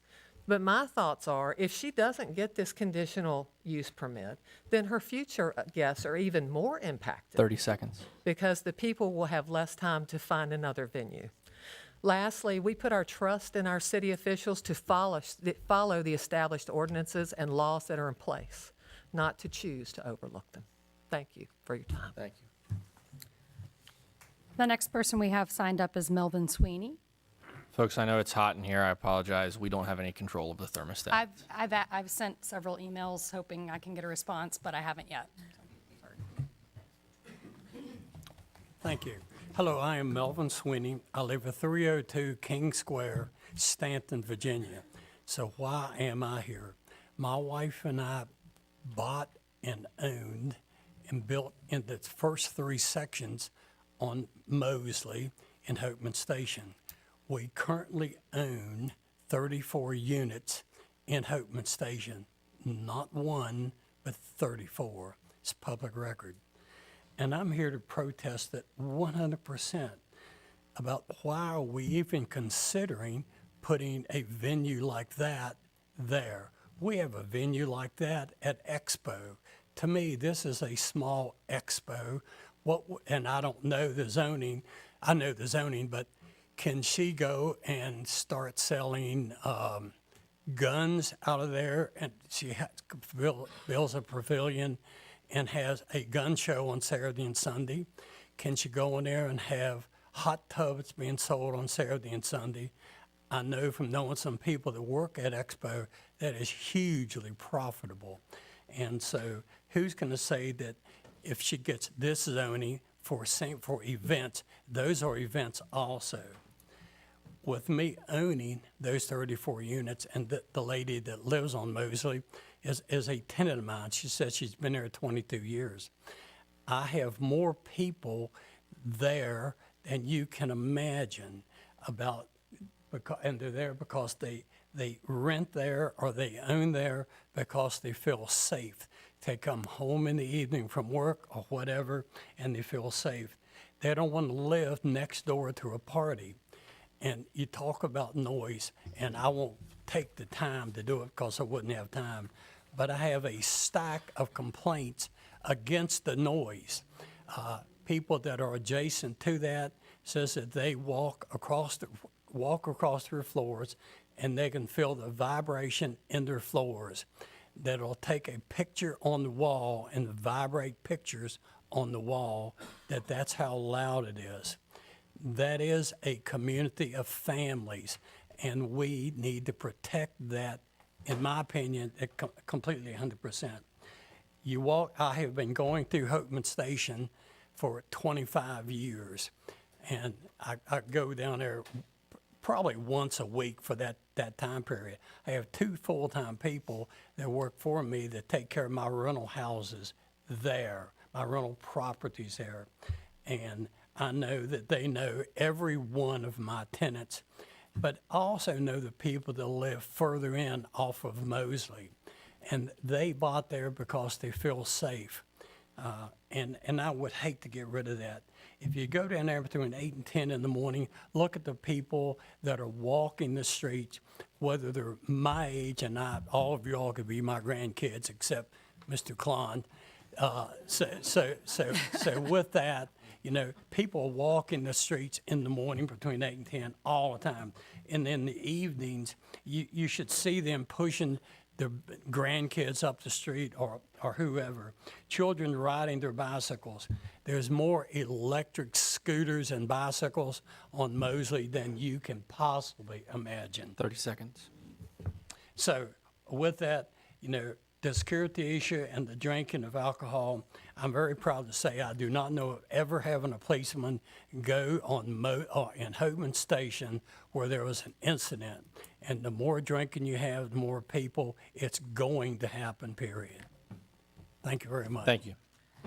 The next person we have signed up is Afton Quick. Hello. All right. I'm Afton Quick. I live in 151 Triple Ridge Drive in Stanton, Virginia, but my mom and I'm really bad at directions, but I live off of Alphen, like Skyland Avenue, right where Wawa is about to be, right there. That's going to be traffic.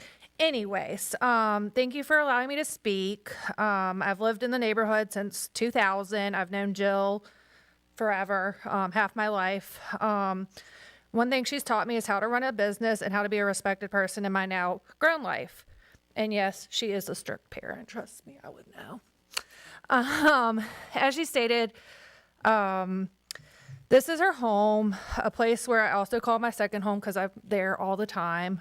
I've also witnessed and been a part of many of her events, the spring flings, the fall festivals, graduation parties, baby showers, her granddaughter's first birthday party, all the things.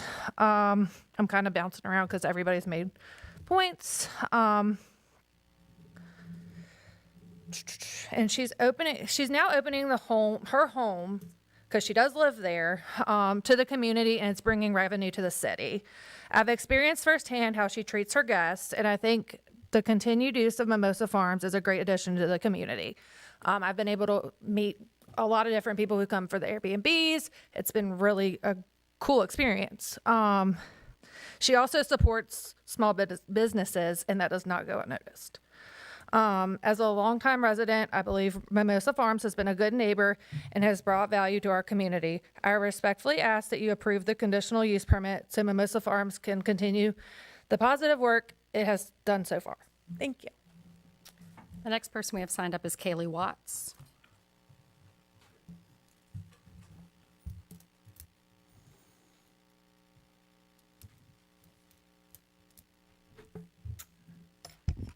Hi, my name is Kaylee Watts, 83 Springcrest Lane, Stanton, Virginia. Good evening. I am here tonight as an employee of Mimosa Farms, but more importantly, who's someone that life has been changed by the farm. I'm a preschool teacher and a single mother to my 7-year-old daughter, and like many families, we're on a budget. We don't get to take extravagant vacations or spend money on expensive entertainment every weekend, but places like Mimosa Farms has given a family like mine chances to make memories without breaking the bank.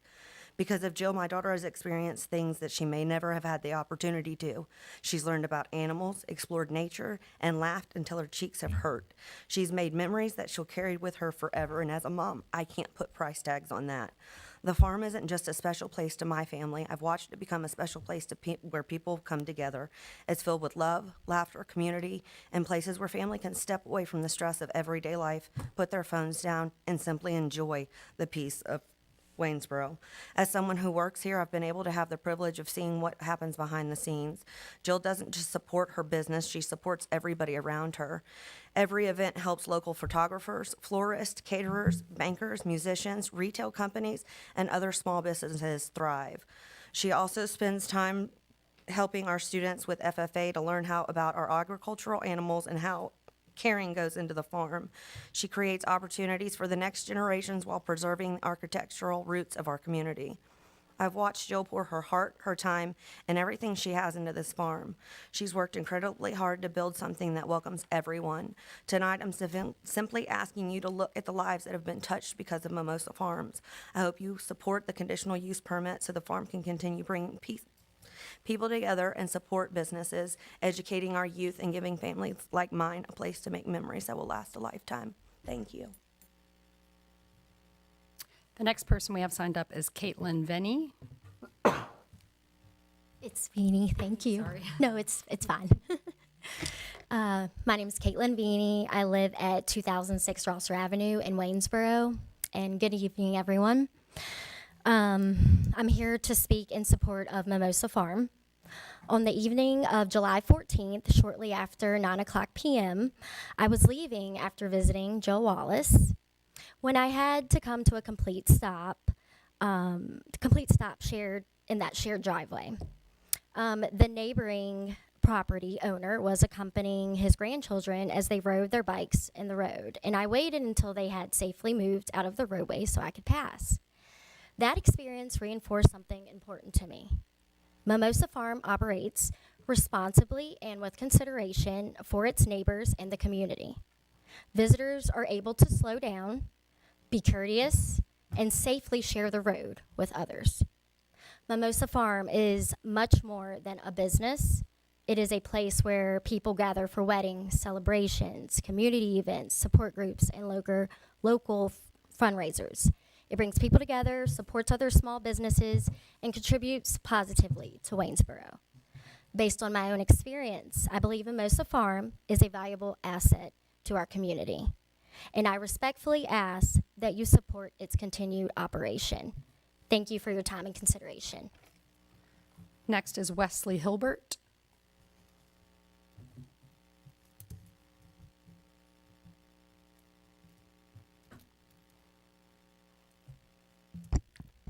Good evening. My name is Wesley Hilbert. Thank you for allowing me to speak in here on behalf of Mimosa Farm.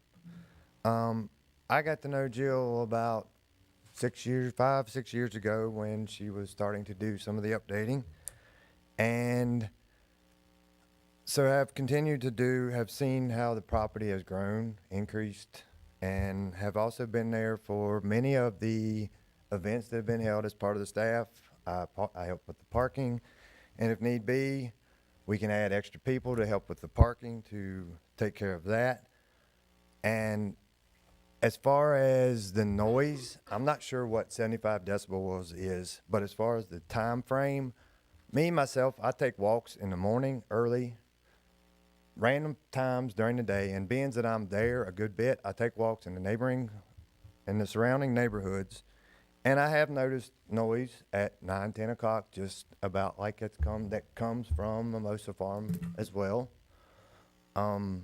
Again, I'm here in support of Mimosa Farm.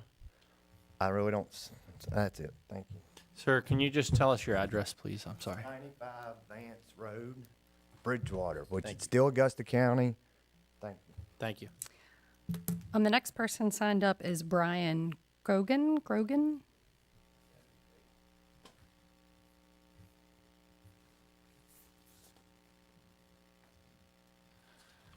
Good evening. Thank you so much for the opportunity to speak. I'm Brian Krogan.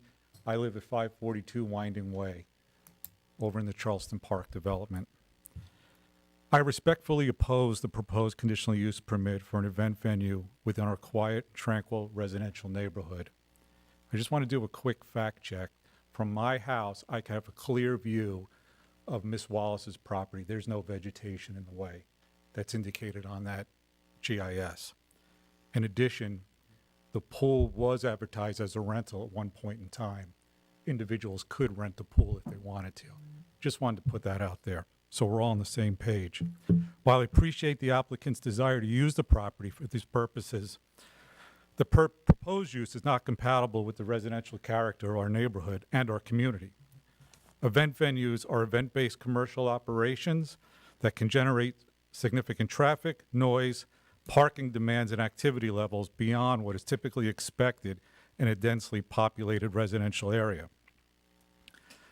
Residents choose to live in this neighborhood with the understanding that surrounding properties would be used primarily for residential purposes. The introduction of an event venue will significantly alter that character and negatively affect the quiet enjoyment and tranquility of all the neighboring properties. I want to be clear what this is about. This is not about whether the applicant is a nice person or not. She may very well be. This is not about whether past clients enjoyed the events that were held there. This is about a for-profit business venture that is currently operating in a residential neighborhood without appropriate zoning approval, and the impact of that business that it will have on the surrounding properties if this is allowed to move forward. What concerns me the most is that this business has been operated and continues to be operated without the appropriate approvals while generating revenue from clients. I was happy to hear that Jill's property value has increased. Any appraiser will tell you that if you border a wedding event venue, your property value will be difficult to market. Your market now becomes extremely limited. Want to be clear on that. Rather than seeking permission before commencing operation, it appears that the approach was to ask for forgiveness afterwards and hope that the operation would simply continue without objection. That significant opposition from the neighboring property owners demonstrates that that is not the case. It shouldn't be allowed. At its core, the matter is about being a good neighbor, being considerate of the families and property owners who own property directly that adjoins Miss Wallace's property. Unfortunately, the interests of those residents appear to have taken a back seat to the interest of a business venture. My wife and I moved to Charleston Park 6 years ago because it is peaceful, quiet, charming residential community. We value the ability to sit on my back porch in the evening and enjoy conversations with family and friend. As a healthcare administrator, I value the ability to decompress after a day of dealing with people in very challenging circumstances. It's not always a good day for people at a hospital. I deal with that on a day-to-day basis. So it's important to have that tranquil environment, and that's why I came to Charleston Park. 30 seconds. Thank you so much.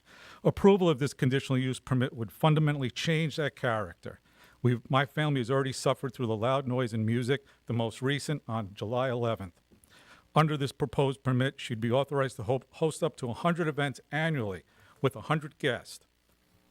That equates to approximately 2 events every week. We've talked about that. Using the applicant's own attendance assumptions, that's 10,000 guests could occur on the property annually. I'm sorry, your time's up. Oh, God, I was just getting to the good stuff. Thank you. Thank you. And folks, I'm going to remind you, I know you guys want to support or react to speakers, but I want to ask you to keep that down just so we're not interfering with the live video feed. Thank you so much. Next, we have William Lieberwood.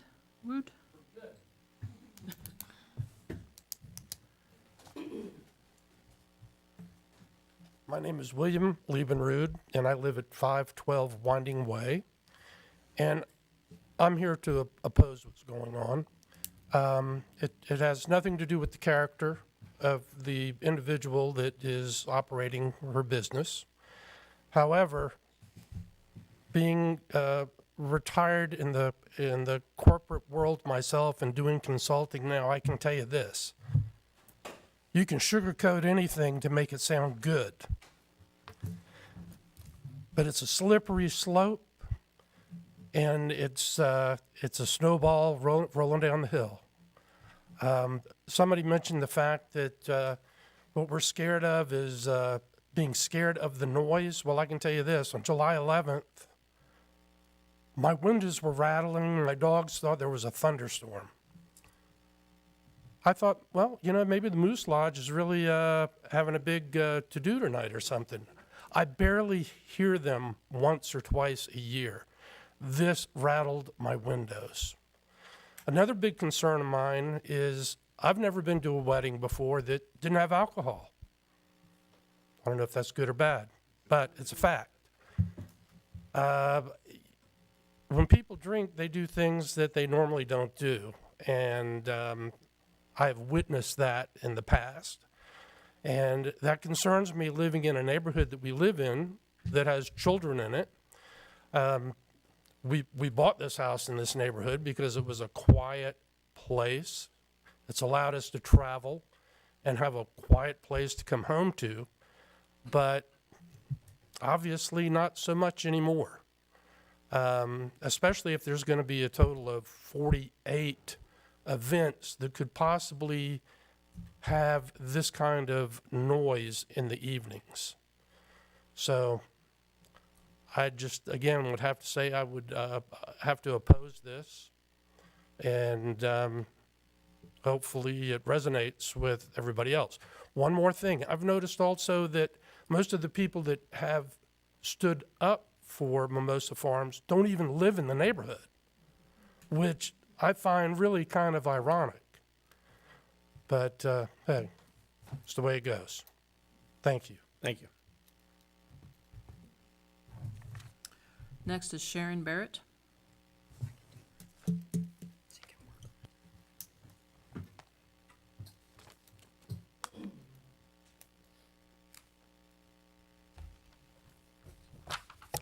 Hi, my name is Sharon Barrett. I live at 2301 Mosley Drive.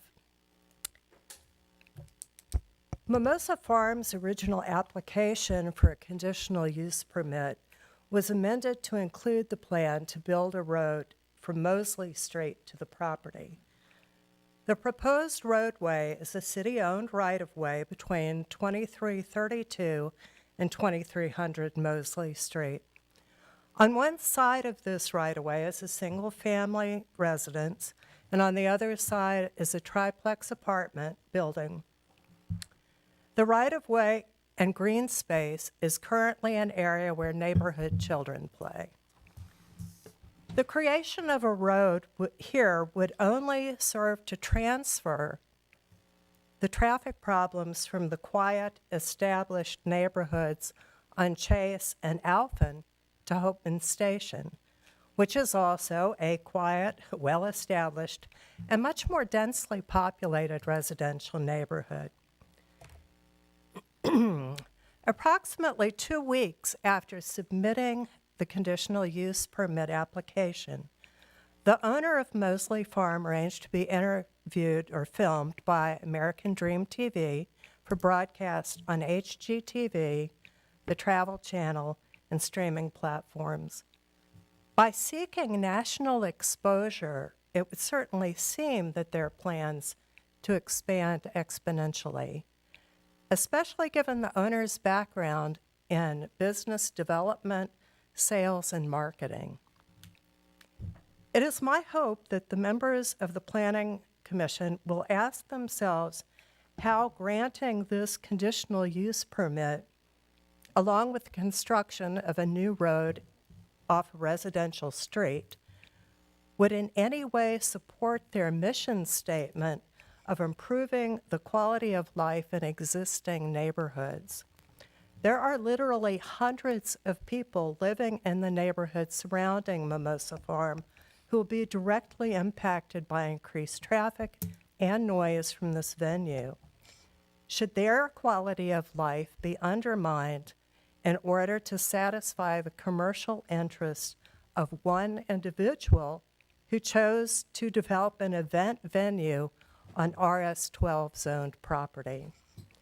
If the Planning Commission does vote to approve the conditional permit from Mimosa Farm, I feel that the number of events should be capped at well under 100 per year, with well under 100 guests per event, with no construction of additional entrances, exits, or roads, at least not through the neighborhoods, and that a provision would prohibit any further requests or appeals to increase the number of events, guests, or access points at a later time.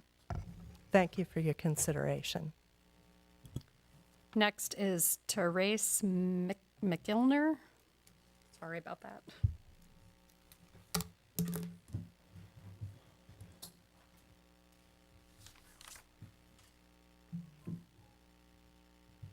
Hello, I'm Teresa Milner. I'm at 137 Brandon Ladd, Waynesboro. I am a neighbor, even though I'm not a direct neighbor in the neighborhood. I would like to support Mimosa Farms. Jill has been helpful in trying to train me to be able to do event planning. It's a business I'm trying to start, not on her property, but outside here in Waynesboro area. So she's been training me and working with me, and sorry, I'm very nervous. So I'd like to address some of the concerns. One is parking at the events I have been at. She has gentlemen who make sure that they're at the entrance down at the bottom, and they direct traffic up to where parking's supposed to be. And then she has somebody up there who directs them where to park and make sure they park. When she does valet, that person takes the keys, takes that car, moves it to the back of the house. For Jill policing, she has been really good about policing her own policies. Anything you put into place, I guarantee you, Jill will be diligent to police it. And I say that because I have heard Jill speak to her guests who were a bit loud, and when she put them in their place and let them go home, she wasn't thinking about the money, she was thinking about the respect for her property. 52 meetings for Heavy Hearts. I go to this grief support group. I understand that some people are concerned that it might not be 52 and other events might take its place. We have missed one grief support group, and that was so Jill can have her open house yesterday so the community, her neighbors, could come see her property. However, Jill invited us to come in and still meet if that's what we chose to do. The only reason we missed was so that her neighbors could come. Us not meeting is not something that's going to happen because Heavy Hearts is just as important to Jill as it is to the rest of us. When my family moved here from California, this was a hard and difficult move. We left all our family, and my mom died shortly after. So I was really sad, and I had a really hard time, and I didn't have a support system. However, these people in the support group these people at Mimosa Farms, they helped me get through that grief and that sadness.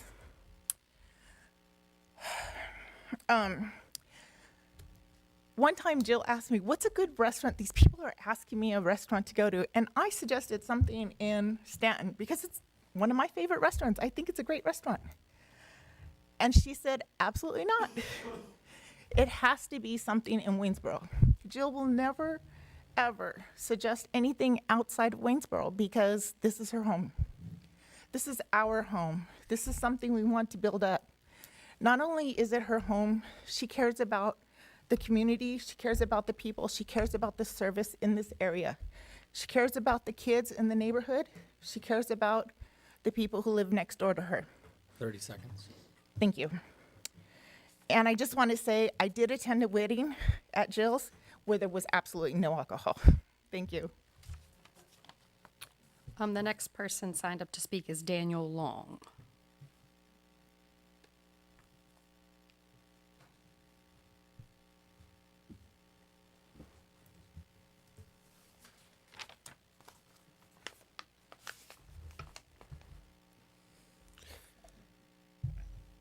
Good afternoon, Chair, Vice Chair, members of the Commission. My name's Daniel Long. I live at 518 Winding Way, Waynesboro, Virginia. I'm in the Charleston Park development right behind this property. I'm actually relatively new to this community. My wife and I moved here in 2024, shortly after we discovered we were going to have our first child. And I have a 20-month-old daughter right now who my wife's at home with, probably trying to get to go to sleep. And so really the reason why we chose this community is because it's quiet, it's peaceful, and it's safe. And I think all three of those things are being jeopardized by this potential special use permit, if we're all being honest. But the chief concern here is really safety. So I've reviewed the special use permit, the proposal. It's 100 events per year. So that's 2 events per week that are allowed. Every event can last from 9 a.m. to 10 p.m. And while 100 people is the maximum amount, like the maximum capacity, it's actually closer to 500 can go. And she says that in her application, is that it can be upwards of 500 people who actually attend these events. It's just the maximum capacity is 100. And the other thing about that I just wanted to raise for the committee's attention, and something that you all could actually do if you pull out your phones right now, is I visited the Mimosa Farms website. There's a specific section on there about weddings. This is about weddings, if we're all just being honest. I also looked at the Google reviews. 6 out of the 10 photos that I saw on there were of a bride and a groom. So, I mean, if we're all being honest, I understand that we've heard a lot of, you know, testimony about the Special Hearts event. I think that's a great cause. I also question, you know, whether you even need a special use permit for that. I'm actually an attorney. I've done some local government work. I'm not even sure that, honestly, she would even need a special use permit if that's really all she wanted to do. This is about weddings. And even if we lop it down to 48 events, that's 48 weddings throughout the course of the year. That's almost a wedding every single weekend with loud noise. And, you know, there's been a lot of talk about alcohol. The reality is that the applicant wants to serve alcohol at these events. It's specifically in the application. It says that she wants to have, there's a section in there about ABC services. So again, people are going to be at these events. They're going to be serving alcohol. And the reality is I drive through this community every day on my way home from work. There's kids all over the roads. There's actually a basketball hoop along the road that you enter into that faces the road. So kids are playing basketball in the road. And the only way in and out of this place is through a residential neighborhood. Even if you build the road on the other end, you still have to go out a residential neighborhood. One of my favorite events here is Halloween. We count how many trick-or-treaters we have every single year. I think we had about 100 the first year I got here. I think it was cold the next year, so we were down to around 80. But as this special use permit is worded, there could be people drinking at this place and driving home in the middle of Halloween. Is that really what we want? And so really that's ultimately why I'm here. You know, there are kids all throughout this community. I hope to raise my kids in this community. I'd like to think that, you know, my family are the type of families that Waynesboro is trying to attract. Thank you. And I just think that, this is one of the best communities in Waynesboro, in my opinion, and this would essentially be nuking that community. Property values are going to go down. There's going to be noise. There's going to be potentially drunk people driving everywhere. And so for all those reasons, I would just ask that the Planning Commission please deny this special use permit. This has nothing to do with the applicant. I'm sure she's a great person. But again, this is just about safety. Thank you. Thank you. Next person signed up is David Lowe.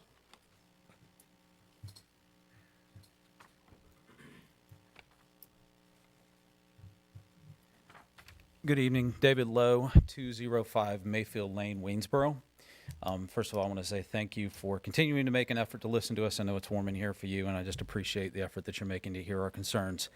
205 Mayfield Lane is in the Hopeman Station portion of this neighborhood.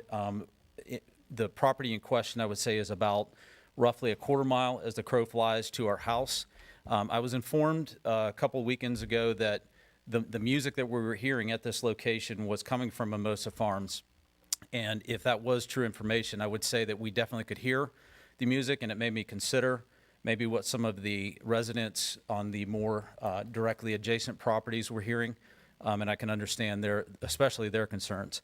Also want to say that I think this is the first time that I've been informed as to what takes place at Mimosa Farm. And I want to say that I'm in support of a lot of what is taking place there already. And we'll look forward, I think my wife and I would look forward to meeting Jill and maybe taking a tour of this farm. I think it's a special and unique thing to have a farm right in the middle of a community. But farms are typically generally quiet, and that is one of my concerns, that we not be, that our quiet residential neighborhood is overtaken with noise 2 times out of the week, out of the year. Also, concerning the traffic, I do want to attest to what other people have testified to here this evening. My wife and I enjoy walks in the evening in our neighborhood, and we see lots of families out, lots of children on bikes, and I can understand also how that would be a concern. It would be a concern of ours. Also, just if I was hearing the information correctly, I want to point out to the commission, if there are 50 parking spaces available on the property, if I was hearing that correctly, the math does not work out with 100+ guests, plus the staff. Also to the question of enforcement, which I appreciate the gentleman here bringing up, and then also heard it referred to by some of the speakers here this evening. Preceding enforcement is going to be monitoring, and so my question, like the lady behind me here brought up, is how in the world do you monitor this? I do want to give Jill the benefit of the doubt and believe that she is the kind of woman that considers her neighbors, but I'm not even sure that would be something that on an ongoing basis as this develops that she would be able to monitor. The city can't monitor it, and I'm concerned that it's going to cause an extra burden on the residents because it's going to be disruptive in and of itself if it's on the shoulders of the residents to monitor this activity. All right, that's all I have. Thank you. Thank you. Just to kind of give everybody a touch point, we have 5 more speakers. The next signed up is Michelle Cummings.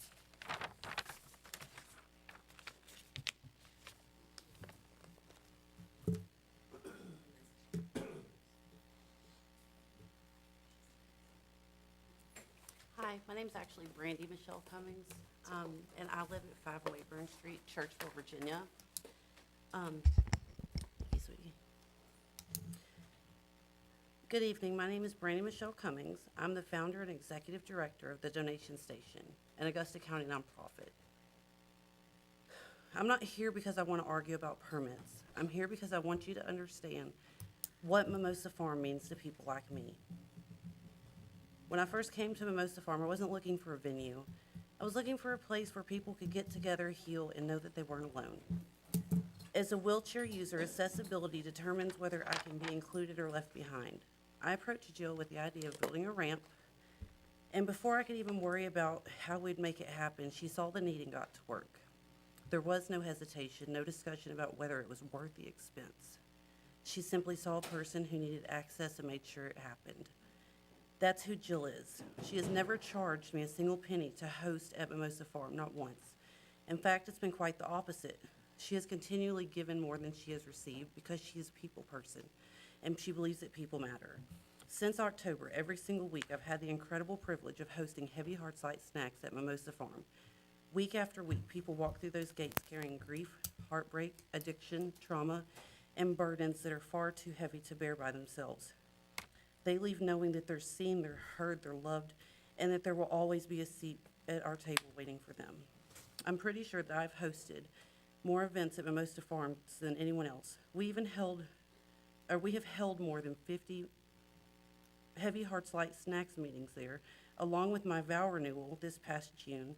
I also regularly attend events at Mimosa Farm, so I have firsthand experience week after week just how much this place gives to our community.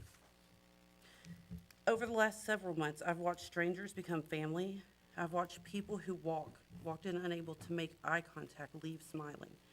I've watched tears turn into laughter. I've watched people who believed they had no one realize they had an entire table of people ready to carry them. I've watched hope return, and yes, I've watched lives be saved. When I say that, I'm not speaking in metaphors. This support group has literally saved lives. Each Monday, between 10 and 15 people gather around that table.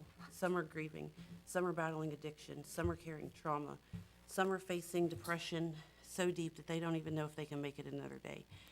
And every Monday, they know exactly where they can go. They know that someone will be waiting, that someone will carry. Tonight, we're talking about a special use permit if more than 20 people gather. I understand why regulations exist, I truly do. But I keep thinking about one question. What happens when 20 people are already sitting at that table and one more pulls up in the driveway? How do we tell that 21st person, I'm sorry, we've reached the limit? What if that person is having the worst day of their life? What if they finally found the courage to ask for help? What if Monday night was the difference between life and death? How do we tell them there's no room? Because to me, that 21st person isn't just a number. That's someone's child, someone's spouse, someone's parent, someone who matters. Mimosa Farm has never been just a venue. It's a refuge. It has been a place where people feel seen and feel safe, a place where people are loved without conditions, a place where they remember that tomorrow is worth seeing. I respectfully ask that you see Mimosa Farm the way I do, not as a property. 30 seconds. Not as a permit, but as a place that has quietly changed lives week after week, expecting nothing in return. Communities don't become stronger because of buildings. They become stronger because of people willing to open their hearts and their doors. That's exactly what Jill has done. Please keep ensuring that she can do that. Thank you. Thank you. Next is Thomas Fortune.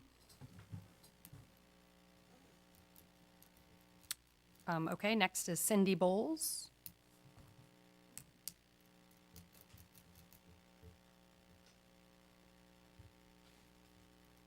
Good evening. My name is Cindy Bowles. I live at 548 Winding Way with Jeffrey over there, who didn't want to stand up here with me. I would like to go on record as saying the party 2 weeks ago, I didn't call the police because I said, well, Jill's just having a party. I didn't realize until the next day that these are paid parties and there's going to be 100 of them. The noise was so loud, I could hear it over the TV and the two fans, because yes, I'm a woman of that age, over both of those. So it's a concern. My family chose to move to this neighborhood because it was a quiet, well-maintained community. Our neighbors take pride in their properties, and the farm behind our home has always been a peaceful part of the landscape. We never imagined that an event venue would be placed in the middle of what has long been a quiet residential neighborhood. I travel weekly for work, and home is my sanctuary. It is a place where I come to rest, recharge, and spend time with my family. With more than 100 events proposed each year, there will be very little sanctuary left for those of us who live nearby. The constant cycle of weddings, parties, and events would fundamentally change the character of our neighborhood and the quality of life that residents have enjoyed for years. We are deeply concerned about the impact this venue would have on our community. The prospect of hundreds of guests regularly traveling to and from events raises serious concerns about traffic, parking, and public safety. We are particularly worried about people leaving events after consuming alcohol and driving through our neighborhood streets. These are not concerns we should have to face in a residential community. The party held on July 11th gave residents a glimpse of what the future could look like if this permit is approved. The noise, traffic, and disruption experienced that evening reinforced many of the concerns that neighbors have been expressing If a single event created that level of disturbance, it is difficult to imagine the impact of more than 100 events per year. We are also concerned about the effect this venue would have on families with young children, older residents who value the peace and quiet of the neighborhood, and animals that are part of our community. Increased noise, traffic, lights, and activity would affect far more than just the properties immediately adjacent to the venue. Property values are another significant concern. Many of us have made substantial investments in our homes because of the peaceful residential nature of this area. It is unfair to ask homeowners to bear the consequences of a commercial event business operating in the midst of our neighborhood. At the heart of this issue is the fact that an entire community should not be expected to sacrifice its peace, safety, and quality of life so that one property owner can profit at the expense of surrounding residents. We respectfully ask that the interest of the many families who call this neighborhood home be given greater weight than the financial interests of a single applicant. For all these reasons, we respectfully urge you to deny the special use permit for Mimosa Farms. I brought props. I didn't know if anybody had been out in the neighborhood, and so I wanted you to see my property, how I'm impacted. This is why we bought our house right here. Can I bring them up? Can I give them? Give them to us and we'll make sure they get them. Thank you. I mean, I'm close enough that I asked him today, how many feet is it? He said, well, I can hit a wedge through our house. We're that close to all of this. So we would ask you to deny. Thank you. Thank you. The next person signed up to speak is Cadence Campbell.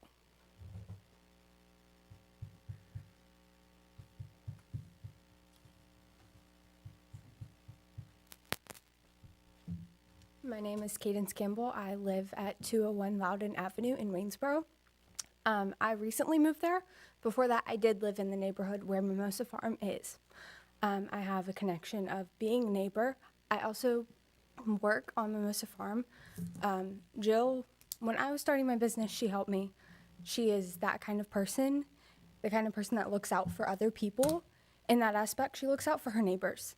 There have been times that there have been things on the farm, or a couple has wanted certain things, certain or specific for their wedding, and she said, we can't do that because that would impact our neighbors.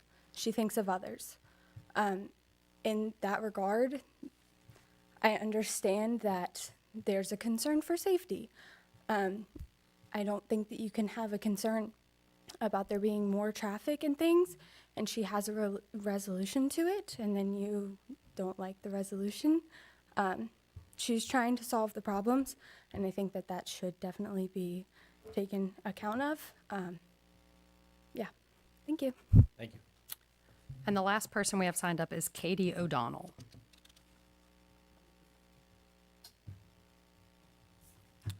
Who may not be here. All right. And then I just want to say one other thing, just to round out the public hearing. The Planning Commission, and as part of the record, we have included every email, letter, comment received so far. I have received 3 additional letters that came in after 5, and we will add those to the record. I'm not going to read them right now. There are 3 separate emails, and it looks like they're all 3 in support, but we will add those to the record. Thank you. I also wanted to point out that the applicant has given us a petition of some signatures, and that just came in at the beginning. So we'll make sure to include that as part of the record and share that with you also. I just wanted to make sure you knew of the pieces that had yet to be seen.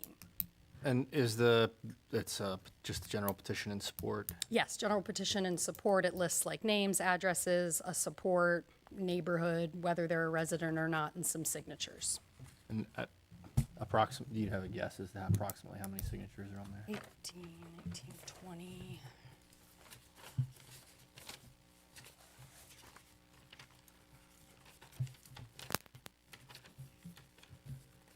Like 30 total. Thank you. All right, and then I don't know if the applicant would like to come back up and address anything. We always give applicants an opportunity to address public comments. You don't have to, but you're welcome to do so if you'd like to.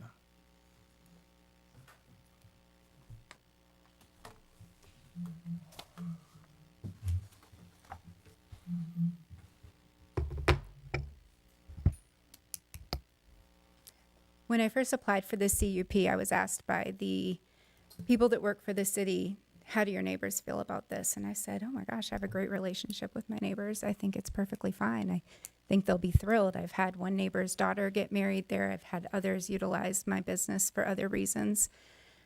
I was genuinely blown away to hear some of the things that I've heard over the last 4 weeks or so. It's been a really tough thing to hear.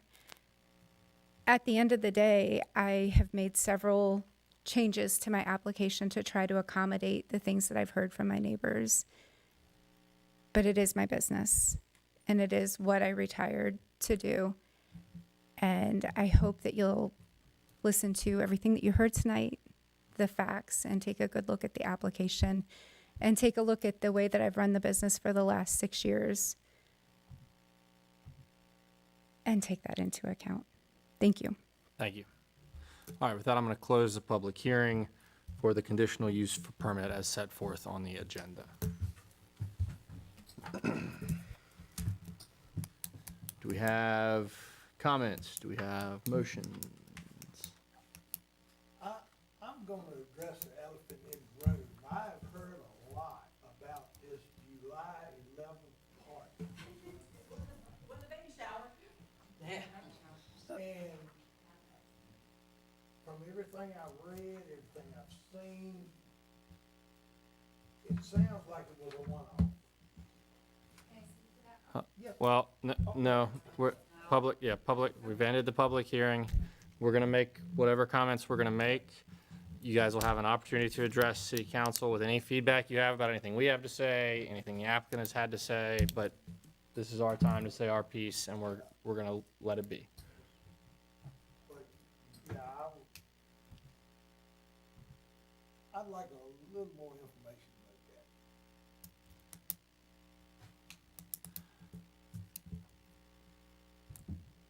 that. Um, You looking for other comments from others? Well, I don't, if nobody has a comment, then it's probably time for a motion. My observations are, I mean, I think there are three things going on here, really. The first is the grief group thing. The second is the existing use, and the third, and I think it strikes me that the thing that most people are concerned about, July 11th accepted, is the potential for growth. We do not, I think people make the mistake of thinking that our job is to sit up here and dictate the terms of how Ms. Wallace can use her property to her, and we do not have the power to do that. We are empowered to recommend the city council approve or deny the existing application. I would suggest to you, I think that it strikes me that there is a compromise to be had here that addresses a lot of the concerns. Maybe there is, maybe there isn't. Maybe I'm an optimist. I would encourage you to try to have these productive discussions with your friends and your neighbors to reach that compromise, so that and try to convince her to modify her application to address the needs before it goes to city council. We cannot tell her 100's not okay, but 50's okay. We have to vote on the application that's before us. So I just want to, before we have any motions or if we talk any further about this, I just want to, we don't have the ability to tell her what she can and can't do on her property. We have the ability to consider the application that you've all heard about that we've got before us here today. So those are my observations for whatever they're worth. Can I make a comment? Sure, of course.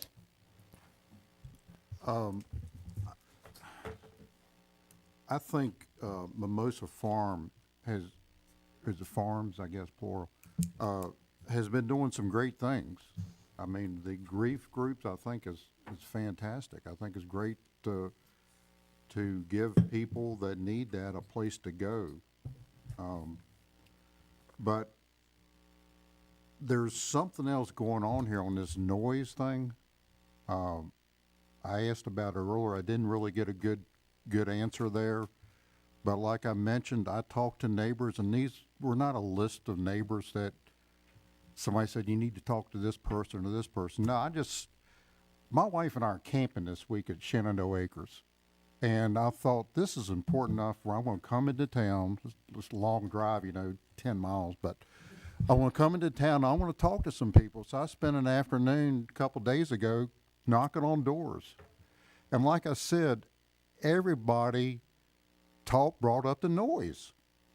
I know baby showers, there's not going to be a lot of noise. Grief groups, there should not be a lot of noise. But there's something making noise at Mimosa Farms. What it is, I don't know. So I just have a problem with this. And then the traffic things. Something's going on here, and I think maybe a compromise can be reached. But I can't vote to approve this based on the information I have right now. And like I said, I just learned about this a couple days ago. And the people I talked to, some of them knew more than I knew about it. The one lady I talked to said that she made an application or amendment to put in an entrance here across from my house. I'm thinking, well, that's news to me. I didn't know that. I haven't seen that. And I got in and looked at my packet again, and it didn't say anything about that. And of course, I think yesterday I got the revised packet. But this lady knew before because they put up these signs for a conditional use permit. One's a small sign at the end of a dead-end road that very few people would see. Then the other one is on this right away on, I never can remember the name of that road. What is it? Mosley. Mosley. I don't know why. I got it, whatever. And it's there. And she called the city on that based on those signs. And the first time she called them, there wasn't any mention about this additional entrance right away. But when I knocked on her door and talked to her, she had just called, I guess, in the last couple of days, and that's when she got informed about it. So anyhow, this is all new to me, and I heard a lot of complaints on noise. So I don't know, but there's something making a lot of noise over at Mimosa Farms, and that's all I'm going to say. I think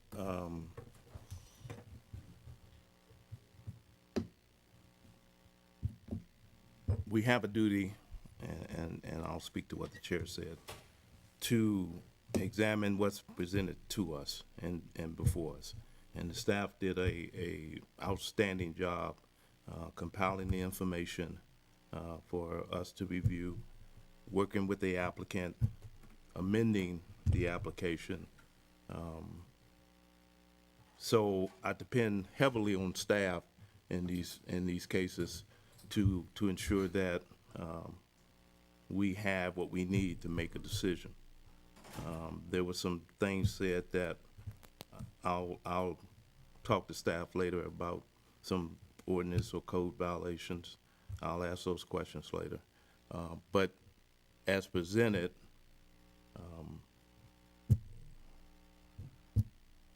I'm in a situation where if this passes or if it doesn't pass, I'm fortunate enough to hear it again.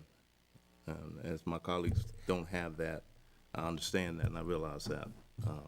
But again, as presented by the staff and what they've presented, then I don't see where I could say no. Staff, the CUP would be conditioned on, as it's presented, would be conditioned on following the noise ordinance. Is that correct? That is correct, yeah. So leaving aside the potential issue of enforcement, which I recognize is an issue, if there was a substantiated noise ordinance violation at that location, the CUP could be revoked, leaving aside the potential for what that process might be. Yeah, and I will be happy to make sure I clarify that process before City Council. So we will make sure that everybody's aware of what that process is. But yes, that would be one of the violations. I don't know if the revocation is just one and done or if it would be some kind of process, but I would assume, yes, we would tally that as in violation of the condition. But I will be clear to get that process and what it looks like for you or before council. And to follow on the chairperson's comments on that. I would just like to know also, in addition to how the process works, is then subsequent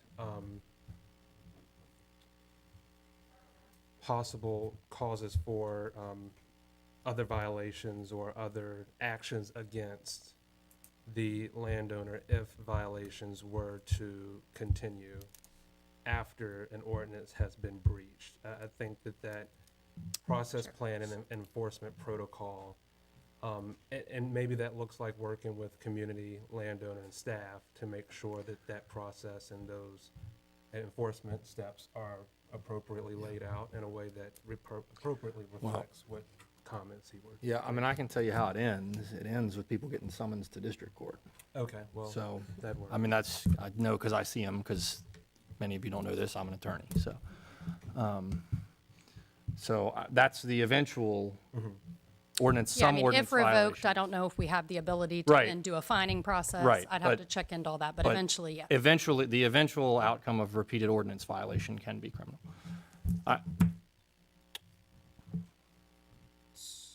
I'll make the motion that's prepared in the summary sheet.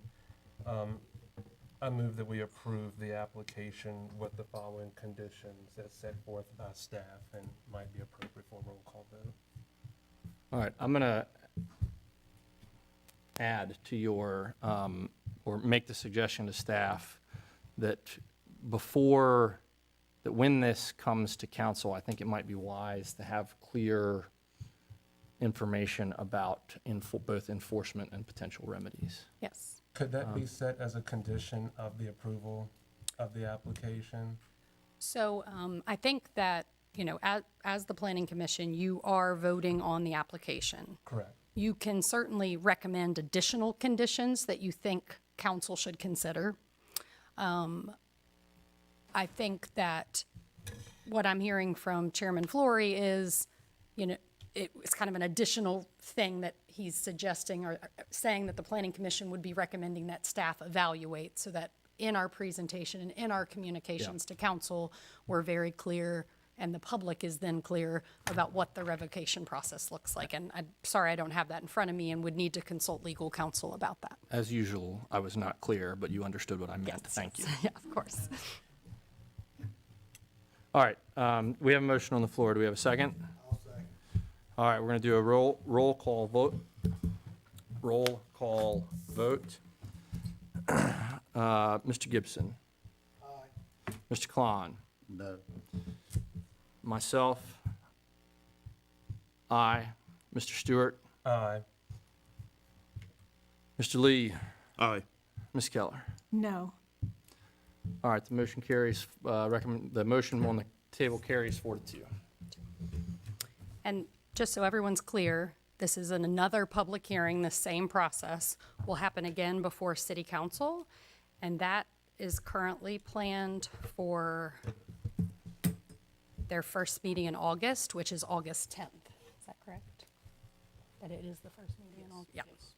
Yep. So they have a meeting next week. It's not that one. It would be August 10th. And it'll be in this room, and they will make the final decision. So this recommendation will go to them, but the final decision is City Council's. And also to be clear, when I speak about the record, we're continuing to build the record. So certainly if there's additional comments or feedback that you want to provide, it's extremely helpful if you send them to the planning email, just so we can keep them all compiled. You can certainly copy everyone and your city council members. But if you think to do that, it's helpful if you also copy the planning email so we can make sure none of them get lost. But so 7 o'clock, same as tonight. All right. With that, we're going to move on to the next item on our agenda. I would ask, you don't have to stay. If you're going to get up and leave, you can get up and leave quietly. We have one more item on the agenda. If you want to hang out for a minute, public comment period for items not on the agenda. Is there anybody here who would like to speak about something that's not on the agenda? All right, hearing none, we're going to move on to matters from staff. I do not have anything. All right, moving on, we're going to have commissioners' correspondence and communication. Do we have any correspondence and communication? No. Hearing none, do we have a motion? I move that we adjourn. All in favor, say aye. Aye. Any opposed? Hearing none, we are adjourned.